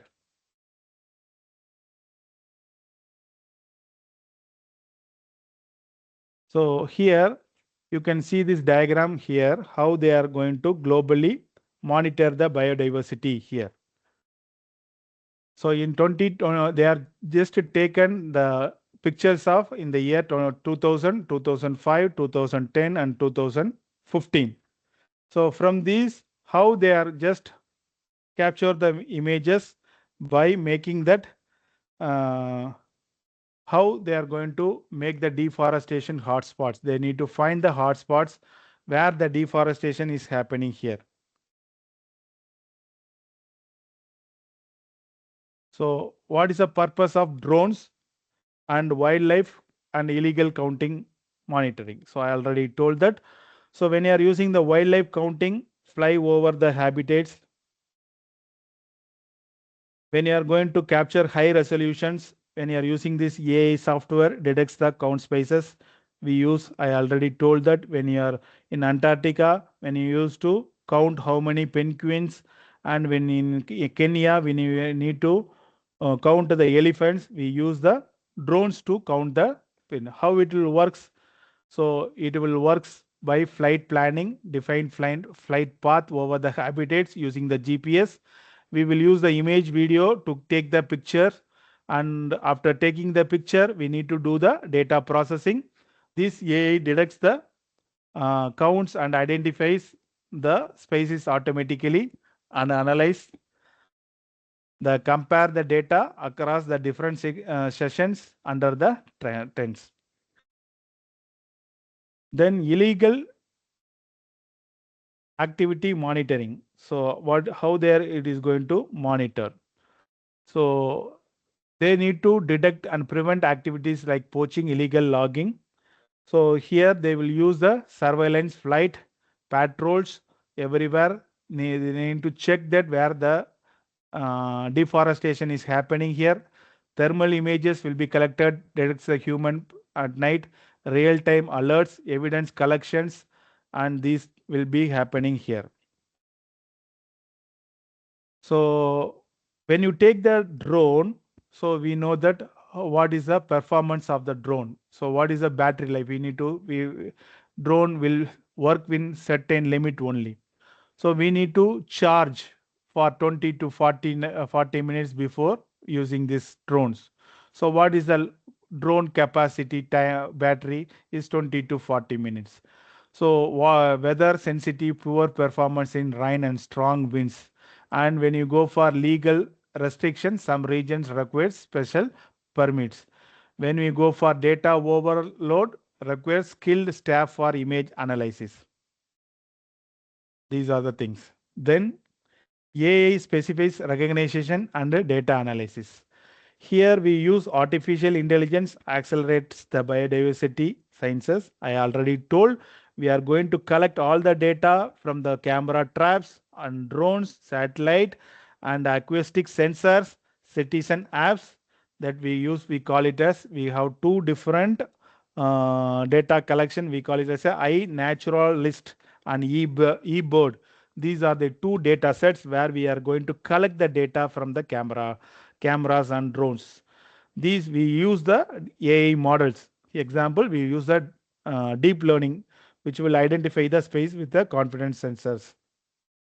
So, and we will analyze the different part of the pollutions here. Then spaces recognition, how we are going to recognize here. So automatically I will identify the plant and animal space from the collected data. So I will collect the data through camera traps, motion triggered and forest cameras, drone and satellites for high resolution imagery. And here we will use the drone or satellites. Then we will use the citizen science app. I already told that how it will works. I explained that here now. So data analysis. So data analysis, I will track the population trends and migrations, link human activity with biodiversity decline and predicts the future distribution under the climatic changes. Example, I already told WWF and AI, the Tiger Reserve planning for marine AI predicts the coral bleachers. So these are the advantages and the limitations. So we use millions of images and videos quickly. It will work 24/7 without fatigues. So it will capture all the images and reduces the human bias in the specific identification. It can detect rare or elusive spaces often missed by humans. When you are counting in traditional by humans, human can miss it, but this camera will not miss anything because based on the data analysis, it will analyze and it will capture all the data. But we'll have some limitations also in the drone. What is the limitation? We need to require large high quality data sets are need to be trained. Misidentification possible with poor images and audio quality. Need human validation. You need to validate with the human sometimes whether it is a image that is you captured is what type of spaces it is. Like that, we need to confirm with the human. Computationally intensive requires powerful hardware is to be needed. So when you take this picture, how the conventional neural network is working with the AI system, drone system, and how it is capturing. So we are fixing one cameras. Through the camera, we are going to connect it with the cloud. So the cloud is going to connect it with the mobile where you are going to monitor by the human. So we have the technologies and we have the conversations here is no longer only about the field survey. We use the GIS, drones, and AI makes the monitoring here. Here, what we are going to do, we are going to collaboration is key. The scientists, the technologists, and the policymakers must work together here. So these technologies, we are using that conventional neural network. It will just identify what type of image it is. whether it is cow or any other. So we need to identify what type of species it is, whether it is cow or animals, what type of animals. This should be confirmed with the human beings, right? Here you can see that they have different images has been captured after making the images. What are the things they have been identified?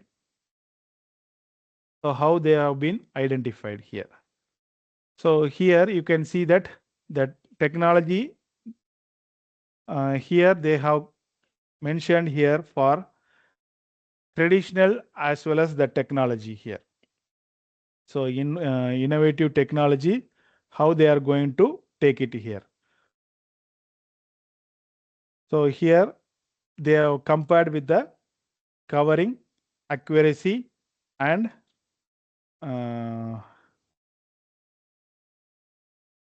once again, speed, detail, and real time, how they are going to work with this here.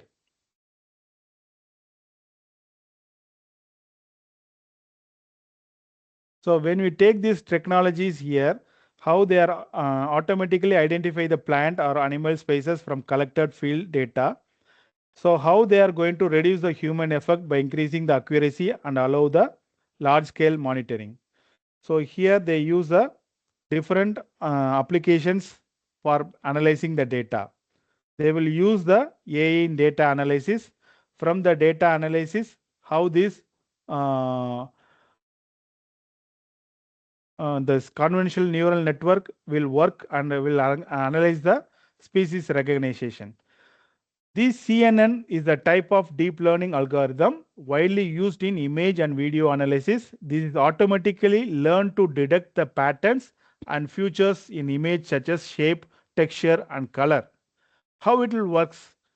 When you give the input layer image data, that is photo from camera, traps or drones into feed to the networks, these will take the as a input image. These image data photos from camera is feed into the network. These conventional layer filter the scan the images and detect the edges and textures and patterns, and will help the network to recognize what type of feature it is, what type of species it is. After finding that, it will pooling the layers and reduces the image dimensions while keeping the important informations, and speed up the computation and make the model reboost to variation. What type of image it is, we need to identify that one. After making fully connected with the layer combination, combine the features to classify the images, what type of you have to specify the species or category.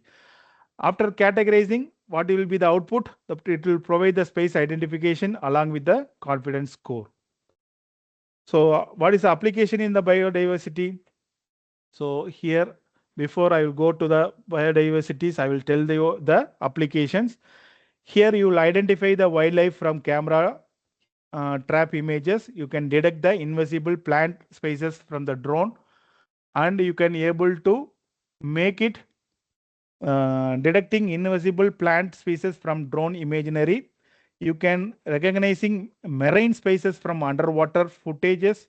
And what is the advantages of CNN here? High accuracy in species identification. You can process large volume of images automatically and reduces human effort errors. So this is the things here. And apart from that, how the data analysis is processed. So if you have population trends, you can track increases or declines in species number of over time. You can identify endangered and recovering the populations, and you can habitat use the map movement patterns, seasonal migrations, everything you can able be done here. So next, when we go for I told you the graph. Here we have different parameters. Here you have been focused here by technology based monitoring and traditional methods. When you take it by accuracy in technology based monitoring, it is high, especially with the AI assisted species recognition, and reduces human errors. where in the technology base. But in the traditional method, that is 15 years before, we don't have the technology, can be accurate for small areas but prone to human errors and observer bias. That is a problem in the accuracy. When you go for coverage, so technology based monitoring, you can say that it is very large. You can say that satellite can cover entire countries and continents, drone covers inaccessible regions. But in the traditional, it is limited, only feasible in smaller accessible areas. When you go for the speed, it is very fast, technology based. When you use the drone or anything, it will be very fast.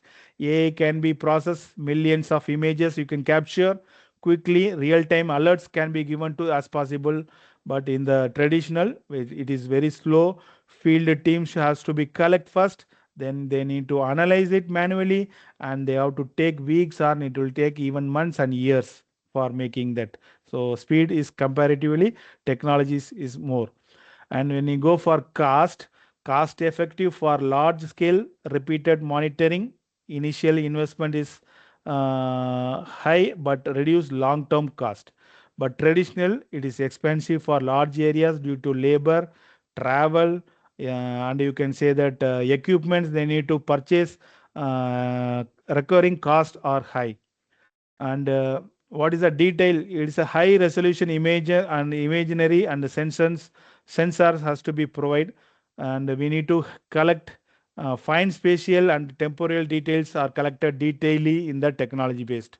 But in the traditional, there is a limited, we need to depend on field observer, we need to have technical persons to collect the details, we need to detect the species and habitat changes here. And last one, when I want to say that real-time monitoring in the technology base, I can say that possible with the satellite images.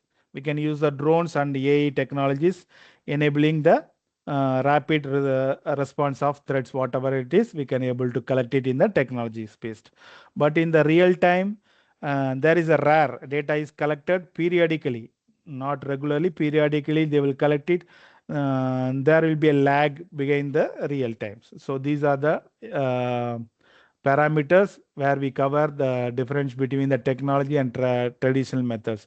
So in the technology based monitoring, scales the speed, continuous data collections, making suitable for global and long term biodiversity monitoring.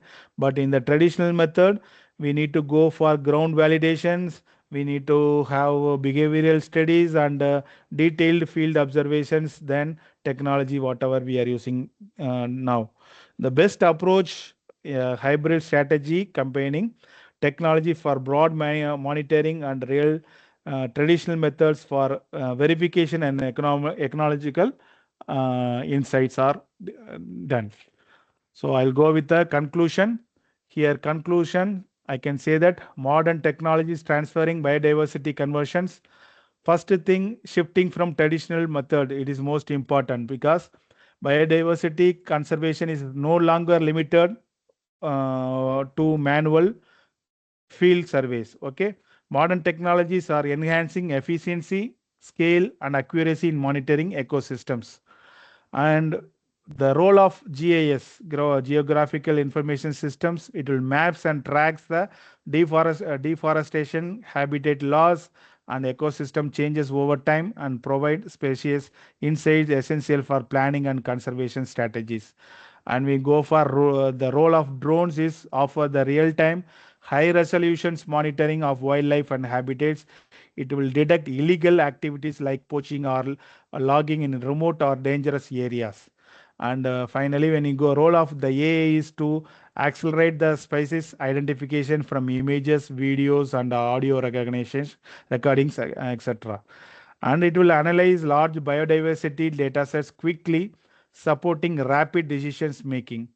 And the next one is integrating tools. When you combine the all together GIS systems, drones, and AI, will allow the comprehensive and accurate of timely monitorings, and it will enable proactive conversation actions rather than reactive responses. Next one is collaborative and sustainable future. In future, protecting ecosystem requires cooperation among scientists, technologies, and policy makers. enable the user to sustainable future for all time on Earth. So that's all about my presentations on biodiversity. So now I will ask few questions about about the biodiversity. If you have answers, you can also answer. Can anyone tell what is biodiversity? I will give the options. Variety of Yes. human cultures. Yes. Sir, Bashir sir, Yes. I have enabled all the participant mic. Participants, you can unmute and you can answer the question, or you can put in chat box also. Yes. If you want, you can put it in the chat box. So my question here. So question is, what is biodiversity? I will give the options. Variety of human cultures and variety of life of on Earth, including species, ecosystem, and genes, and climate changes effect. The fourth option is geological formations. Anyone have the answer?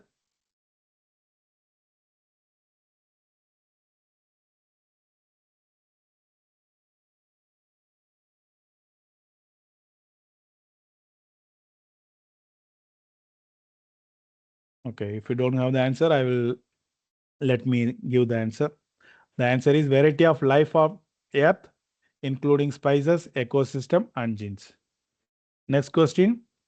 Which of the following is the major threat to biodiversity? Options are pollution, deforestation, climate changes, and all of the above. Variety of life. Sulta. Sir, in chat box, the answer is coming, sir. Okay, let me check.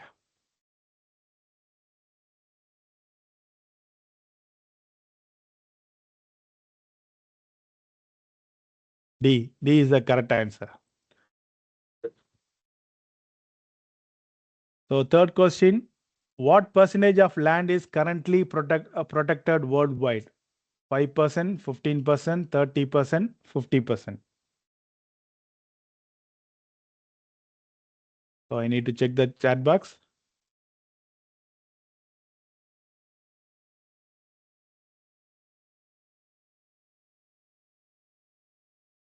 I think you are answering for the previous question, I think. So the question is, what percentage of land is currently protected worldwide? Third question, what percentage of land is currently protected worldwide? Whether it is 5%, 15%, 30%, 50%. What is the answer? Anyone?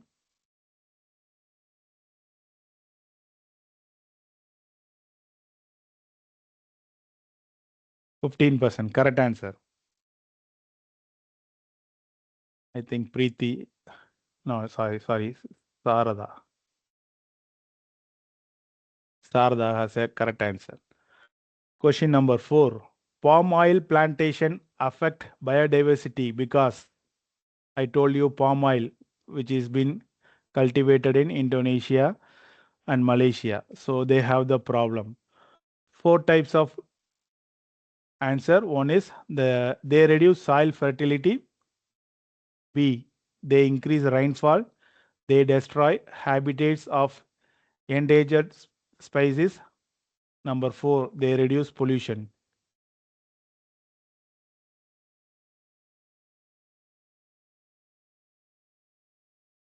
Anyone has the answer? C, Yamuna Devi. Correct. So I'll go to the next question. Monetizing biodiversity means option A, estimating the financial value of ecosystem services, selling wildlife products, charging fee for forest access, mining protected areas.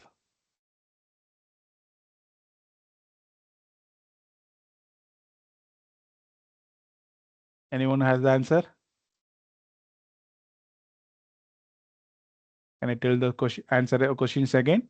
Monetizing biodiversity means estimating the financial value of ecosystem service, Option B, selling wildlife product, charging fee for forest access, mining protected areas. A, correct. Next question. GA is used in conservations to question number cook food in the field, map and analyze spatial environmental data, monitor ocean currents, none of the above.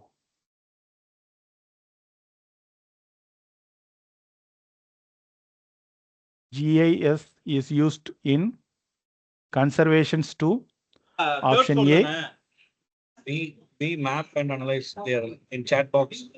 They have to do Yes, something. correct. Correct. Next question. AI helps in biodiversity conservations by four option. Option A, identifying species from images or sound. Predicting habitat changes, analyzing large ecological data sets. Last one, all of the above. Sir, D. Sarda ma'am told D. Yes, very good. Next question, NDVI, normalized difference vegetation index, is used to option A, measure animal populations, measure vegetation density and health, track Sir, B. poachers. Many of them telling B, sir. B. Shivabharati, Dr. Ramesh, Very Yamuna good, Devi. congrats. The last two questions, which sensor type is used to capture animal sound for AI analysis? So we are using sensor in the AI analysis. Camera traps, acoustic sensor, satellite sensor, GPS trackers. Sir, B. Acoustic sensor. Amuda Yes. ma'am, Sarda ma'am. Congrats, correct. The last question, conventional neural networks are mainly used for audio analysis only, image and video classification, manual spaces counting, satellite orbit calculations. Sir, B. Shivabharati, sir. Dr. Amu, Chitra Devi, Dr. Chitra Okay, Devi. fine. Very good. I Major. think everyone is. Thank you. This is my sections. I have completed the first section. Thank you so much. But Anyone Dr. have a Bashir, sir, question? Yes.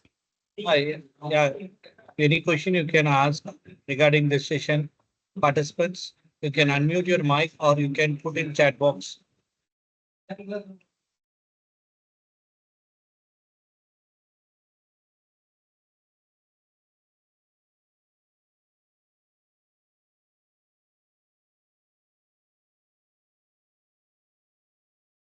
Okay. I think we don't have question. If I have a question, put it in come in the chat box. Let me answer later. Sir, we can Bashir sir, Dr. Bashir Yes. sir, we can take a break and we can start after 10 minutes, sir. Next Sure. session. Okay. Thank you. Thank you, sir. Participants, next is a last session, session 13. We can start within few minutes.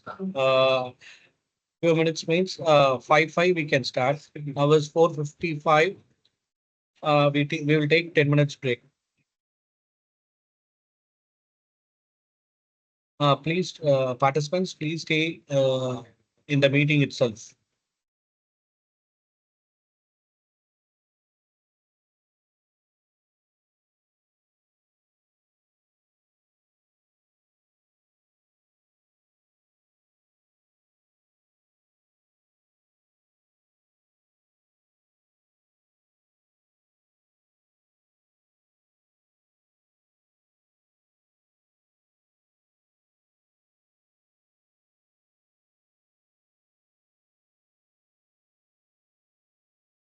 Hello, sir. What about the assessment timing, sir?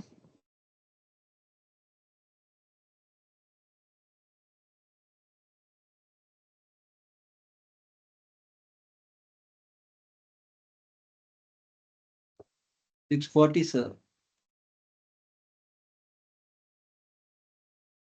Okay, sir. Thank you.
Dear participants, I have posted feedback of Google form of every session 11 and session 12 and 13 in WhatsApp group.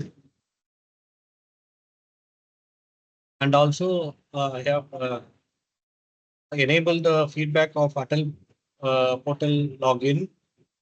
You can go inside the ATAL portal and fill overall feedback of this FDP.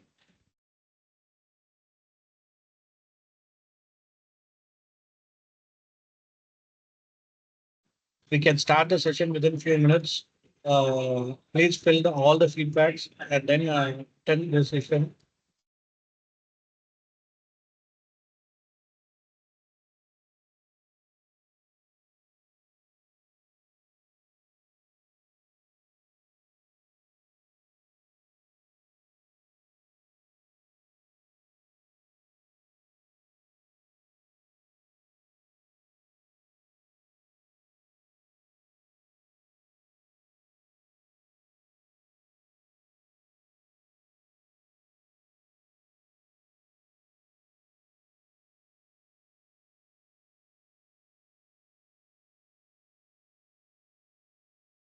Basil sir, whether we can start.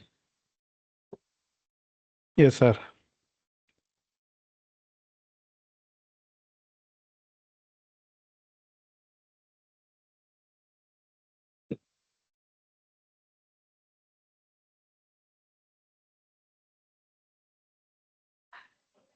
Okay, can you see my screen? Yes, sir. The screen is visible, sir. Yes. Good evening. Sorry to interrupt you again. So you may be at 5 o'clock, right? My country now, my time is in Oman time is only 3:37. So 1.5 hours begin. Okay, let me start the second section. Just start actually.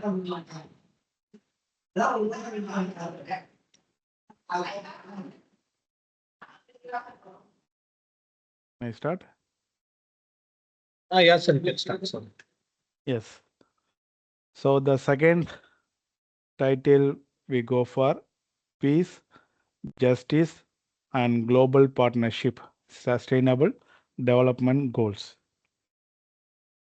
So I will go with an introduction of SDGs, what are sustainable development goals, and adopted by UN in 2015 with the agenda of 2030. So in September 2015, all 193 UN members states agreed on the 2030 agenda. So they are focusing on agenda in 2030. Now we are in 2025. So they are going to be targeted by agenda 2030. It is replaced the earlier Millennium Development Goals. We call it as MDG.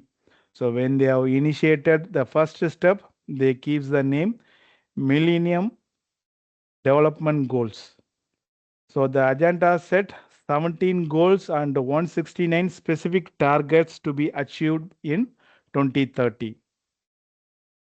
So what is their focus on? Global peace, justice, and collaborations.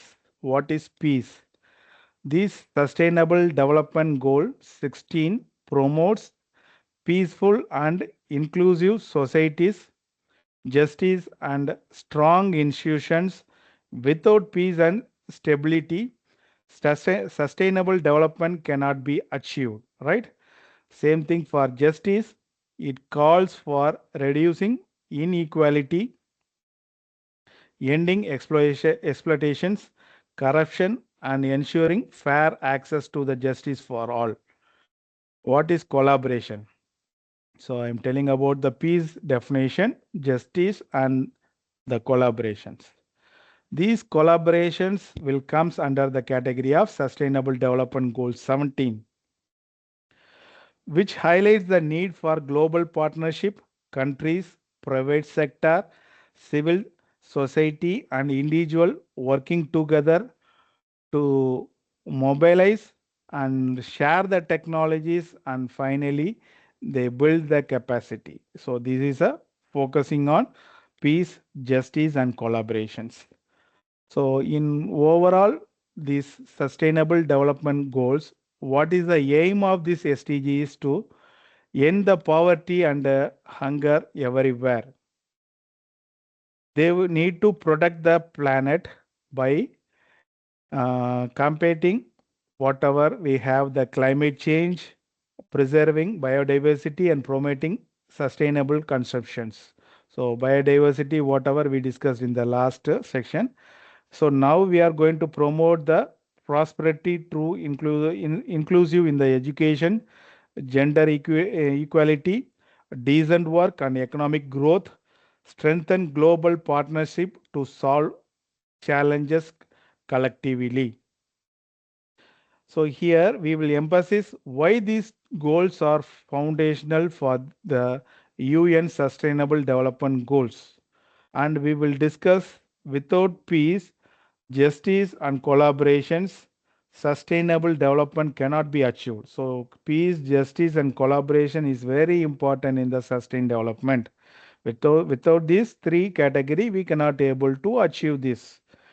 So, and apart from that, we are going to highlight the strong building the institutions, that is SDG 16 and the global partnership of SDG 17, which will provide the framework for all other goals.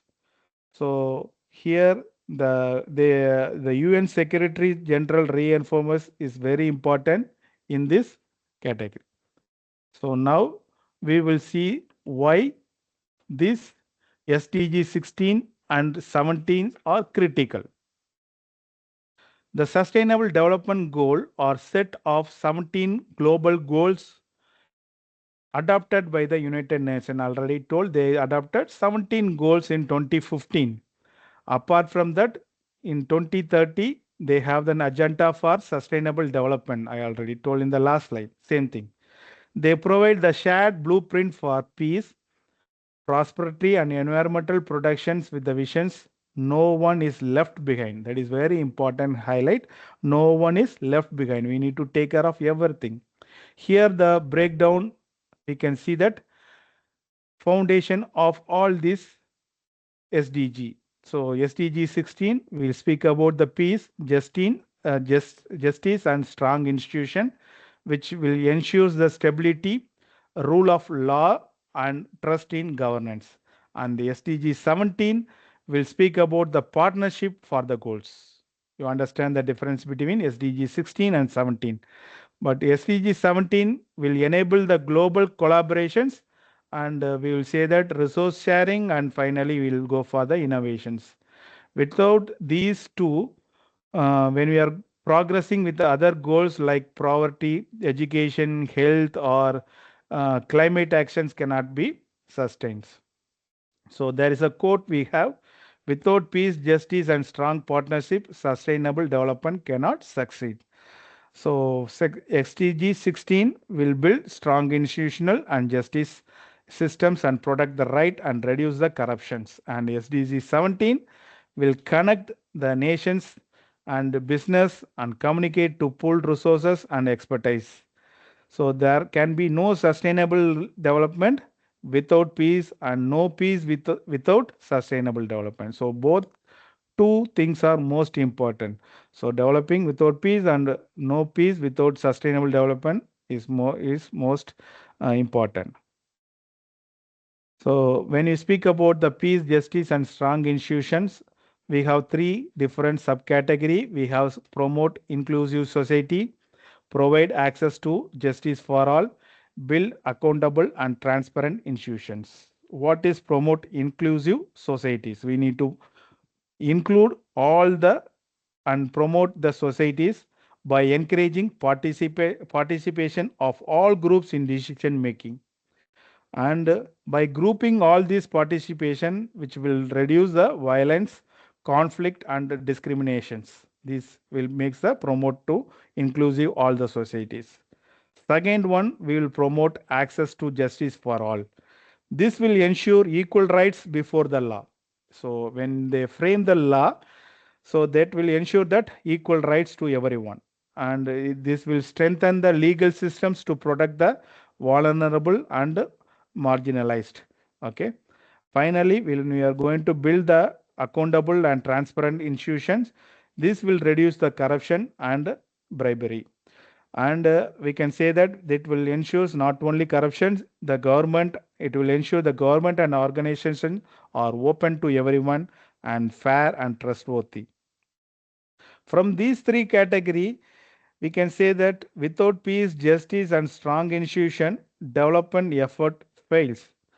Instability, and we can say that corruption and inequality block progress on by, we can say that education or in by health or poverty reductions and climate actions. Then what are the key targets of SDG 16? We have different key targets. So first one will go for the reduce violence everywhere. So this goal is to make the world safer by reducing wars, conflicts, and crimes. And example, I can say that when we are going for lowering the homicide rate, reduced armed conflict, and ensuring communities are safe, we need to make sure that all communities are safe. Second point, end abuse, exploitation, and trafficking. So this will protect vulnerable groups, especially children, from being exploited and trafficked or abused. We can say that by example, when you are going for fighting with child labor, human trafficking, and domestic violences. And third one, we need to promote rule of law. So everyone should be treated equally. That is very important everywhere under the law, regardless of wealth, gender, or background. So the law is equal to everyone. So we can say an example, providing fair trials, legal aid, and protecting human rights. Next one, reducing corruption and bribery. Corruption weakens the trust in governments. If there is a corruption in the government, so it ensures that the government is very weak and blocks the development. So we can say that example, ensuring transparency in public spending when they are going to spend for the public, when they're building a house or when they're building any government buildings, there should be there, transparency should be there. So punishing bribery and building honest institution is very important in when you are going to reduce the corruption and bribery. The last one, strengthen the participant in decision making. So we can say that people, especially from developing countries, minorities and vulnerable groups must have the voice in decision that affect their lives. Example, we can say that we can inclusion in women, youth, and marginalized groups in parliament, council, and global forums. So everywhere it is should be important. These are the key target for the SDG 16. When we speak about the global progress of SDG 16, so last slide, whatever we discussed, that is a key target. But when you are speaking about the global progress, so there is a mixed trends in violence. So while decline in violent conflicts in some regions and rise in others. Some regions have seen a decline in violent conflicts. Example, I can say that peace building efforts in parts of Africa and Asia. So everywhere we now our country, India or even in Middle East, everyone they want the peace. So peace building is an effort in parts of even in Asia and in African countries. Other regions faces rise in conflicts by fueled by civil wars, political instability, and armed groups. This is a major problem everywhere in the rest of the countries. And ongoing challenges what we are facing here is first main thing is terrorism. Terrorism threats to global peace and security continue in many countries. So how we are going to organize the crime by trafficking, smuggling, and cybercrime under the governance. These are the different category they are facing here. Then when we speak about the human right violations, injustice in corruptions and restrictions on freedom still persist in some of the countries. So From here, what is the case studies where we are going to learn from this global progress is two different case studies that we can able to discuss. One is Rwanda. So it is a post-conflict recovery. After 1994, the Rwanda focused on national recognition and community justice.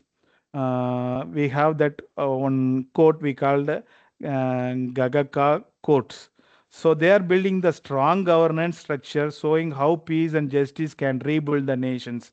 So this is a place where they are going to show that how the going to build a strong governance structure. So another case studies we can say that Norway. So there is a transparency model. They are just following one model. That model is a transparency model known for low corruptions. Norway emphasizes the government transparency and also for accountability and citizen participations, serving as a global example of stronger institutions. So I told you two different categories. One is Rwanda post-conflict recovery. So we will discuss what is Rwanda post-conflict recovery. So after 1994, so I told you genocide, Rwanda was devastated. Okay. So the government and the justice system and the institution were destroyed and society were deeply divided. So after this problem, they have been divided. So what is Divenda did? So after that, what they did? So instead of relying only on formal code, the country set up the name we call it as Gagaka Community Court. So they set up one court. That court name we call it as a Gagaka Community Court, where local people helped to deliver the justice. So whoever the local people, they can come for the justice. It introduced unity and reconciliation programs to heal divisions and rebuild trust between the communities. And the government worked on strengthening the institutions and fighting corruptions and ensuring accountability. So this is a formula they have just followed when they have formed that this code. Finally, what they got the result. So what is the impact of the million of genocide related cases were resolved through this Gagaka codes. So when these people, local people come forward for this trustness, so automatically around 1.9 million cases from this court, they have solved this one. Corruption level fell sharply. Automatically the graph have come down very sharply. This Rwanda is now seen as one of the top African least corrupt nations. We can say that it is a least corruption nations. Stronger institution and security created peace, justice, and stability progress for the country. So, what is the message here? This Rwanda shows the justice, recognition, and a strong institution and essential for peace and long-term development after the conflict here. Next, I will go for the another case studies. I told you two different case studies. One is this Rwanda. So second one is Norway transparency model. So what is the Norway transparency model? What happened in this case study? So Norway is internationally recognized for stronger governance, transparency, and integrity, right? It provides a model of how effective institutions that can be support sustainable development. So from this situation, what Norway did, so the what action they did, they introduced a open government policies. So Rwanda, they opened one court called Gagaka Community. This Norway transparency model, they implemented open governmental policies, which gives citizens easy access to public information, enforced strict anti-corruption laws, and set up independent agencies to monitor government actions. And they encourage citizen participation through digital tools and they included decision making processes. So from this action, what they gained, what is the output they got, what is the result they got? Norway consistently ranked in the top 5 of the Transparency International Corruption Perception Index. So automatically their graph increased. Citizens enjoy high level of trust in their government and public institutions. Now, Norway is seen globally as a role model for accountable, transparent, and participatory governance. So, these two case studies show how the speed and transparency corruption has been taken over to the publics. So, from here, what these two case studies demonstrates that transparency, accountability, and citizen engagement build trust among the common people and create a strong institutions which is essential for achieving the SDG 16. So next we will discuss about the different case studies, how they are going to build the peace and transparency. So we are just going to compare the Rwanda and Norway. These are the two different case studies we discussed now. So from that I will just differentiate the different aspects by context. What is the context between the Rwanda post-conflict recovery and Norway transparency model? When I speak about the Rwanda, they are recovering from 1994 genocide, destroyed institution, and social divisions. When you speak about the Norway, they are stable, developed countries with stronger governance and low corruptions. When you speak about the key actions, what is the key actions in between two case studies? One is Rwanda Gagaka Community Course, National Unity and Reconciliation Program, strengthened institution and rule of law. They have been focused. But in the Norway, open government policies, strong anti-corruption laws, and monitoring citizen participation through digital platform, they have been focused. So what is the result they have been gathered after these case studies? The Rwanda 1.9 million cases they have been solved, significant reductions in corruption, peace, stability, and stronger institutions. Here in the Norway transparency, top 5 corruption perception indexes in the entire whole global governance they have been focused. From that, these two case studies, what is the lesson we learned? From the Rwanda, inclusive justice and reconstruction of rebuilding the society of the conflict, they build the strong justice. In Norway, that there is a transparency, accountability, and citizen engagement, maintain strong institution in stable in context. These are the two different things we have been discussed. So from here,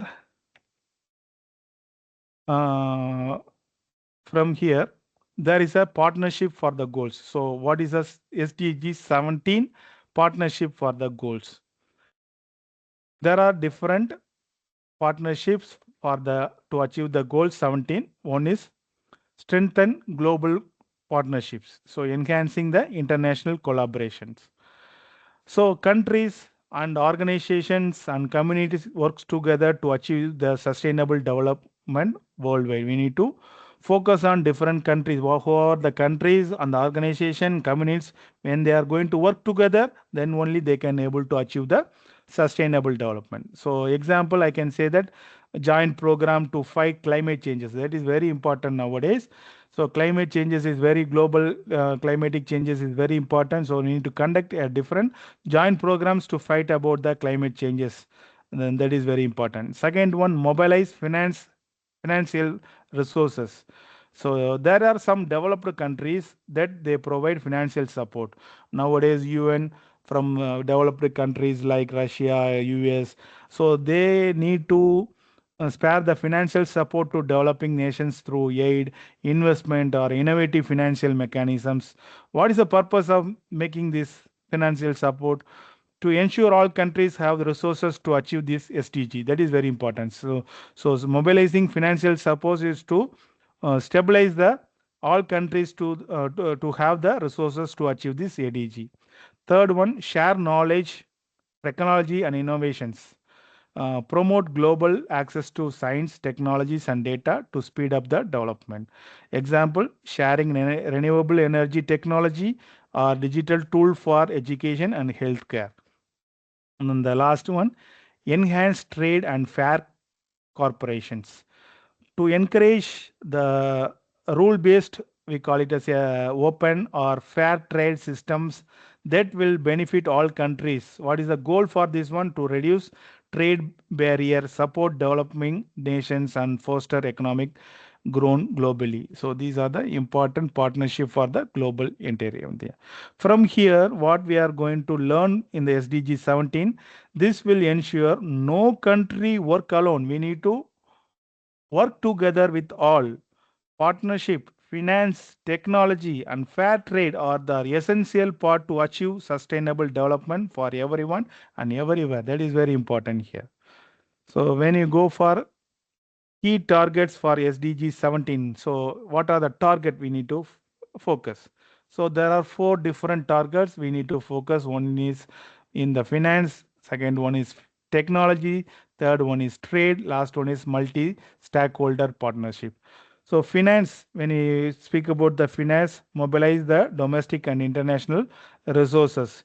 We ensure countries have enough money to fund sustainable development program. When we are speaking about the SDG, we need to make sure that we have the enough fund for that one. Then only we can able to achieve. So example, I can say that financial aid for developed countries, public private investments and innovative funding methods like green bonds, like that they can able to introduce. Second one, um, technology promote access to ICT and innovations. What is ICT? Information and communication technologies. Make sure that countries, especially developing one, can access and the modern innovations. Example, I can say that sharing in renewable energy technologies, medical innovations, digital learning, these are all examples for making the technologies promotions. Third one, trade.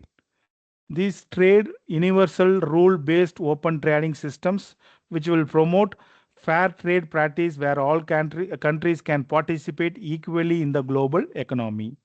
Example, I can say that reducing trade barrier, eliminating policies and supporting developing nations in global markets. These are the things. Last one, multi-stakeholder partnership. This will encourage collaboration among government, private sector, and civil society and international organizations. So when we speak about the COVAX or when we have during the COVID, what happens when the scientists found the vaccine for the COVID? So what the other countries they did? So after manufacturing, they started making the partnership for vaccine distribution. Okay, and climate actions per projects. These are the multi-stakeholder partnership, we can say that.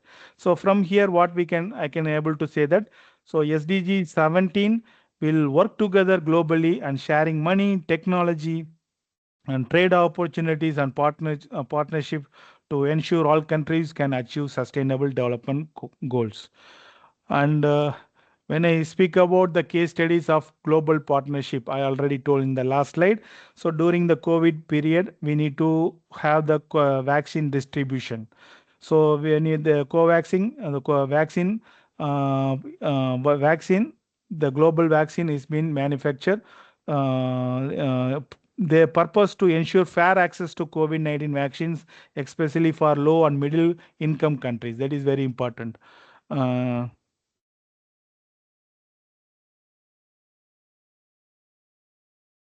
excuse me. So when we go for the partnership, innovative governments, WHO, SEBI, and other organizations, these are the things here. So what is the impact here? Millions of vaccine doses are distributed in the worldwide, and which reduce the health inequalities and saving lives. This is the first thing. Second one is Paris Climate Agreement. So nowadays, climate changes is everywhere.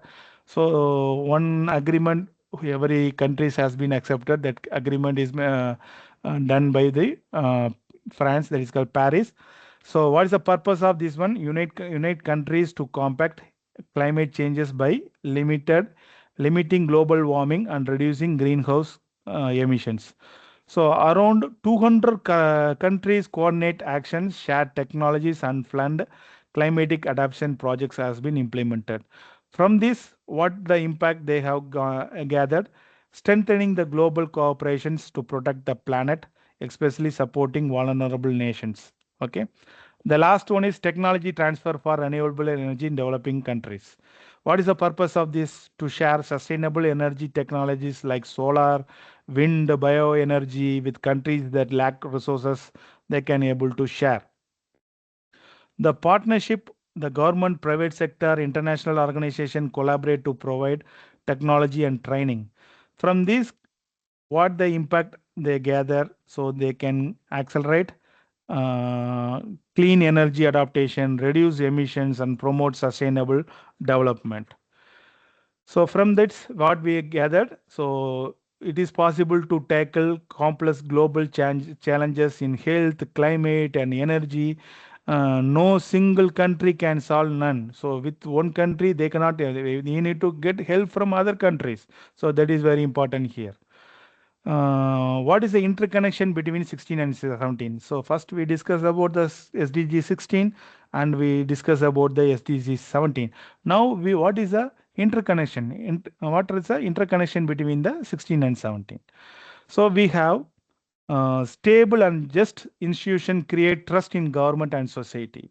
When institutions are transparent, accountable, and effective, so there will be a government can co- corporate internationally because partners trust their agreement that will be honored. Second thing, investment and aid that will flow more easily to all other countries where there is a rule of law and low in corruption. The second point. Third one, when we go for knowledge and technology sharing is more likely as partners feel confident that innovation will use responsibility. So, example, we can say that a country with strong anti-corruption laws can attract foreign aid and technical support, and they can strengthen the developing programs. So, these are the two interconnections between the 16 and 17. So, this is a thing. And apart from that, in SDG 17, strengthen the SDG 16. How? Global partnership provide resource, expertise, and help the strengthen peace and justice. Financial aid that can able to provide justice reform, policy training, and justice improvement. Technology transfer can technology transfer can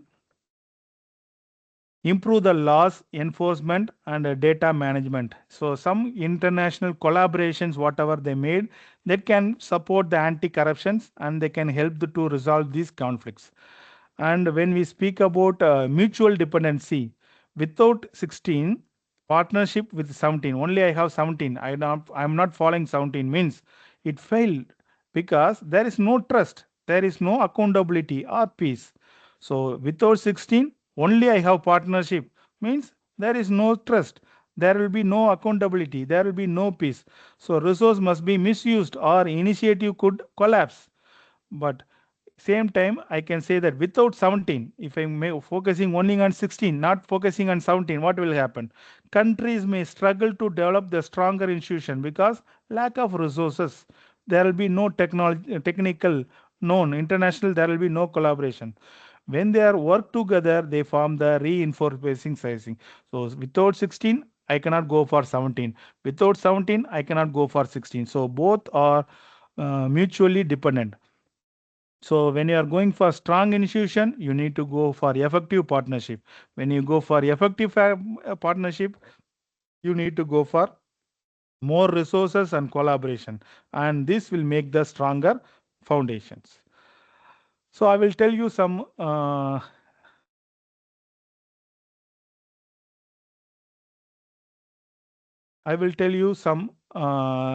real type challenges in implementations. What are the real time challenges? So we have four types: political instability, lack of resources in developing nations, rising nationalisms, weakening global partnership, corruption, and weak institutions. These are the four challenges in implementations. We will discuss one by one. So first one, the weak. First, we will discuss about the weak governance. So when you are frequent political often lead to weak institution. There will be a poor policy enforcement and ineffective law and justice systems. So this impact on SDG 16, the law may not be applied fairly sometimes. Corruption can rise due to lack of accountability. Sometimes public trust in government erodes, undermining peace and social cohesion. These are the problems when we go for the weak governance. When we speak about the distrust among partnership, so there will be international partners, governments, NGO, investors are hesitant to collaborate these unstable governments. So when we speak about the SDG 17, what will be the impact when you are applying SDG 17? Partnership requires trust and long-term commitment needed. So political instability make uncertain some when they are following agreement with the will be honored. Global cooperations and technology sharing and development aid may be shown. So third one, interrupted policies and reforms. Frequent challenges in leaderships sometimes stall ongoing inform injustice, government and social programs. So what is the impact on SDG 16 and 17? Peace building initiatives may be abandoned in the midway. Institutional strengthening and anti-corruption program lost momentum. International development projects may face delays or sometimes they may cancel that. So this is the interrupted policies and reforms. What is the conflict and violences? So there is a political instability can trigger conflicts when we speak about the civil unrest or even civil wars. What is the impact on 16? We will discuss separately 16 and 17. So peace and social order breakdown. So 16, the peace and social order will break down. Resources are diverted to immediate security need rather than long-term development. When we speak about the impact of SDG 17, partnership became harder to maintain during this crisis. Project and aid may be suspended due to safety concerns. And the last one, reduced investment and aid. Donors and private investors hesitate to provide financial resources where instability risk misuse of funds. By making this, what is the impact? So we can say that development program faces budget shortfall and technology transfer and knowledge sharing inactive may be delayed. And last, we can say that long-term sustainable development is slowed. So from here, what we understand, both peace and justice in the 16 and global partnership in 17. So, so this SDG speaks about the peace and justice and global partnership speaks about the 17. So these two category will sometimes weak the governance, interrupt reforms, conflict, reduce trust, and discourage international support, make it much harder to achieve the sustainable development. So we need to follow both peace and justice as well as the partnership is most important. So now challenges in implementation, lack of resources in developing nations. Many developing countries faces significant obstacles in achieving the 16, that is peace and justice and strong institution, and 17 partnership because of financial, technological and human resource constraints. We will discuss one by one. First one, financial constraint, what they are facing. Limited budgets. Limited budget prevent adequate investment in critical areas like justice systems, peace building programs and global partnerships. What is the impact on 16? Here, court, police and legal aid systems may be underfunded, slow access to injustice. Anti-corruption and government reforms are difficult to implement when we are following in SDG 16. But impact on its SDG 17, country struggles to contribute to global partnership or co-finance development programs when they have limited fund. What is the weak institutions? So if they have weak institution, scarce resources that lead to underpaid staff, corruption and inefficiency.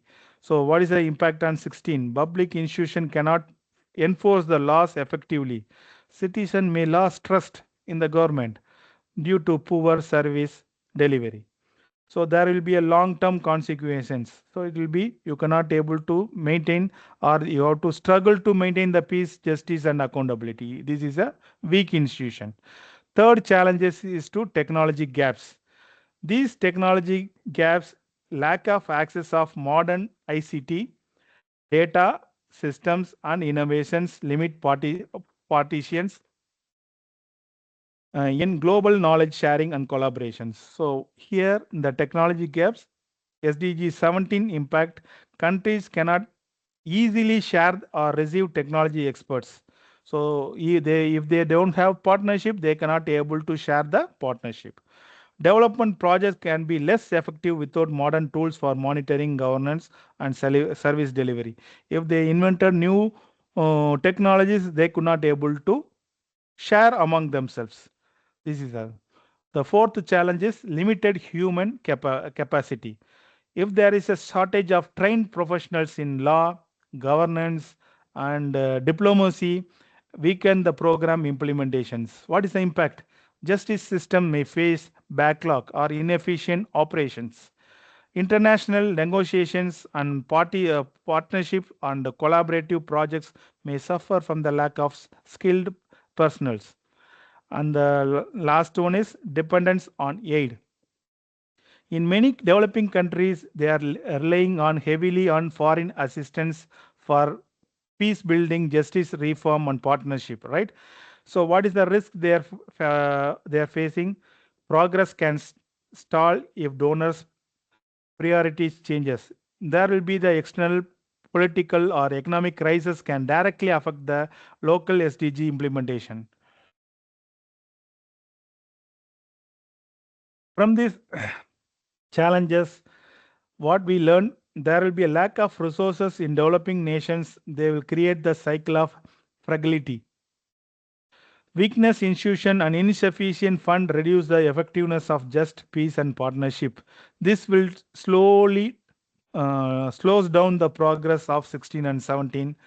Overcoming these challenges, we need to require targeted finance support. That is very important. If they have finance support only, they can able to create the build the technologies and they develop the sustainable partnership. So, what is the challenges in implementing rising nationalisms? So, when they are want to develop the nationalisms, what are the challenges they face? First one, erosion of global corporations. So, nationalist policies, they will focus on self-interest rather than multilateralisms. What is the impact of 17? So, international partnership becomes weaker. Collaborative efforts to share resources, knowledge, and technologies will be reduced. So, example, I can say that relocate to contribute the global climate initiatives or vaccine program. This will be more problem. Second one, barrier to peace and justice. When we speak about the nationalist policies, their agenda may prioritize domestic goals and at the expense of human rights, inclusive the rules of laws. So here the 16G, what is the impact here is marginalized group. Okay, marginalized group may excluded from decision making. International law agreement may be ignored sometimes. So there will be a policies or limit. They refuse to protect and minority rights will be against. Third one, trade protectionism. So here the nationalism may lead to restrict trade policies, tariffs, and barriers to the import or export. So what is the impact? Reduces opportunities for economic collaboration and development. There will be a slow progress on SDG 17 by limiting fair and open trade, support developing countries. Next one is reduce trust. Nationalism fosters suspicious and competition between nations. From this impact, trust is essential in international joint projects and peace agreement. Without trust, collaborative projects may fail or stall. Last one, fragmented responses. Here, global changes like climatic change, pandemic, and conflicts required or coordinated international responses. Example, I told you already, delayed global response to COVID-19 to the vaccine nationalisms. So when we go for challenges in implementing corruption and weak institutions, corruption and weak institutions are major barrier to achieve the SDG 16 peace, justice and strong institution, and SDG 17 partnership for the goals. So here we will see different challenges. First one is undermining rule of law. Here the corruption, weakness, justice systems and enforcement of law which impact the system SDG 16. Court and law enforcement may favor of powerful or those who can pay bribes. Fairness, accountability and protections of human rights are compromised. Here I can say one example, delays in legal proceedings due to beriberi or biased judgment. Second one, misuse of resources. Fund allocated for development, peace building or partnership are often diverted for personal gain. So what will be the impact here? Project for infrastructure, health, education may fail to complete or to be incomplete. Reduce the effectiveness of international aid and local development programs can be done. Third one, erosion of trust. Here corruption diminishes trust among the citizens who may lose faith in the government and institutions. International partners who may hesitate to provide aid and they may hesitate to investment or technical support. Trust in critical for both stronger institutional and effective partnership. This will be affected. And barrier to partnership. Here, weak governance discourage global collaborations. What is the impact of SDG 17 is donors and private investors are they will engage its countries where resources may mismanaged. Long-term partnership and joint development projects are difficult to sustain. The last one, cycle for instability. Here, corruption, inequality, injustice, and conflict. This create the negative feedback loop. Weak institutions, corruption, reduced peace and justice, fewer partnership that will make the future inevitability. Breaking this cycle essential to achieve sustainable development is most important. Okay. So what is the role of youth and NGO and civil society here? There are three different roles of youth, NGO and civil society. One is grassroots peace building, community justice initiatives, social media advisory for accountability. First, we'll see that grassroots peace building, what it is. So here, local efforts to prevent, to resolve the conflicts with communities. Here, what is the role of youth and NGOs is mediating dispute in neighborhood or schools. So you should be mediate between the neighborhood or schools, promoting dialogue between the conflicting groups, educating communities about tolerance. You need to give human rights. You have to speak about the peaceful conflict resolutions. From that, what is the impact? Reduce local violences. From that, you can reduce the local violence. You can build trust and you can strengthen the social among all the communities. And second one, we go for community justice initiatives. Here, what is it? What it is? It is a program that will make justice more accessible in all the community level. So here, what is the role of civil society?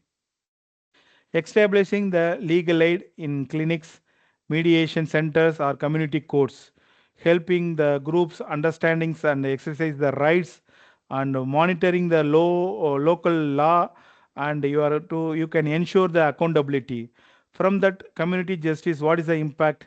You can strengthen the rule and law by promoting fairness and contributing directly to the SDG 16. Third one is social media advocacy for accountability. What it is a digital platform for holding the government, institution, and organization. Here, what is the role of these youth and NGOs? You can raise awareness about corruptions, human rights violations, and is there any policy gaps? You can able to do it.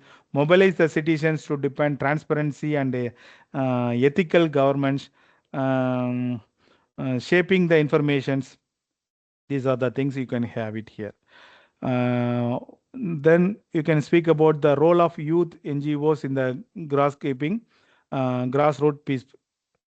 Here, when you speak about the youth engagement, act of change makers in communities, promote dialogues and tolerance to reduce the conflict of misunderstanding.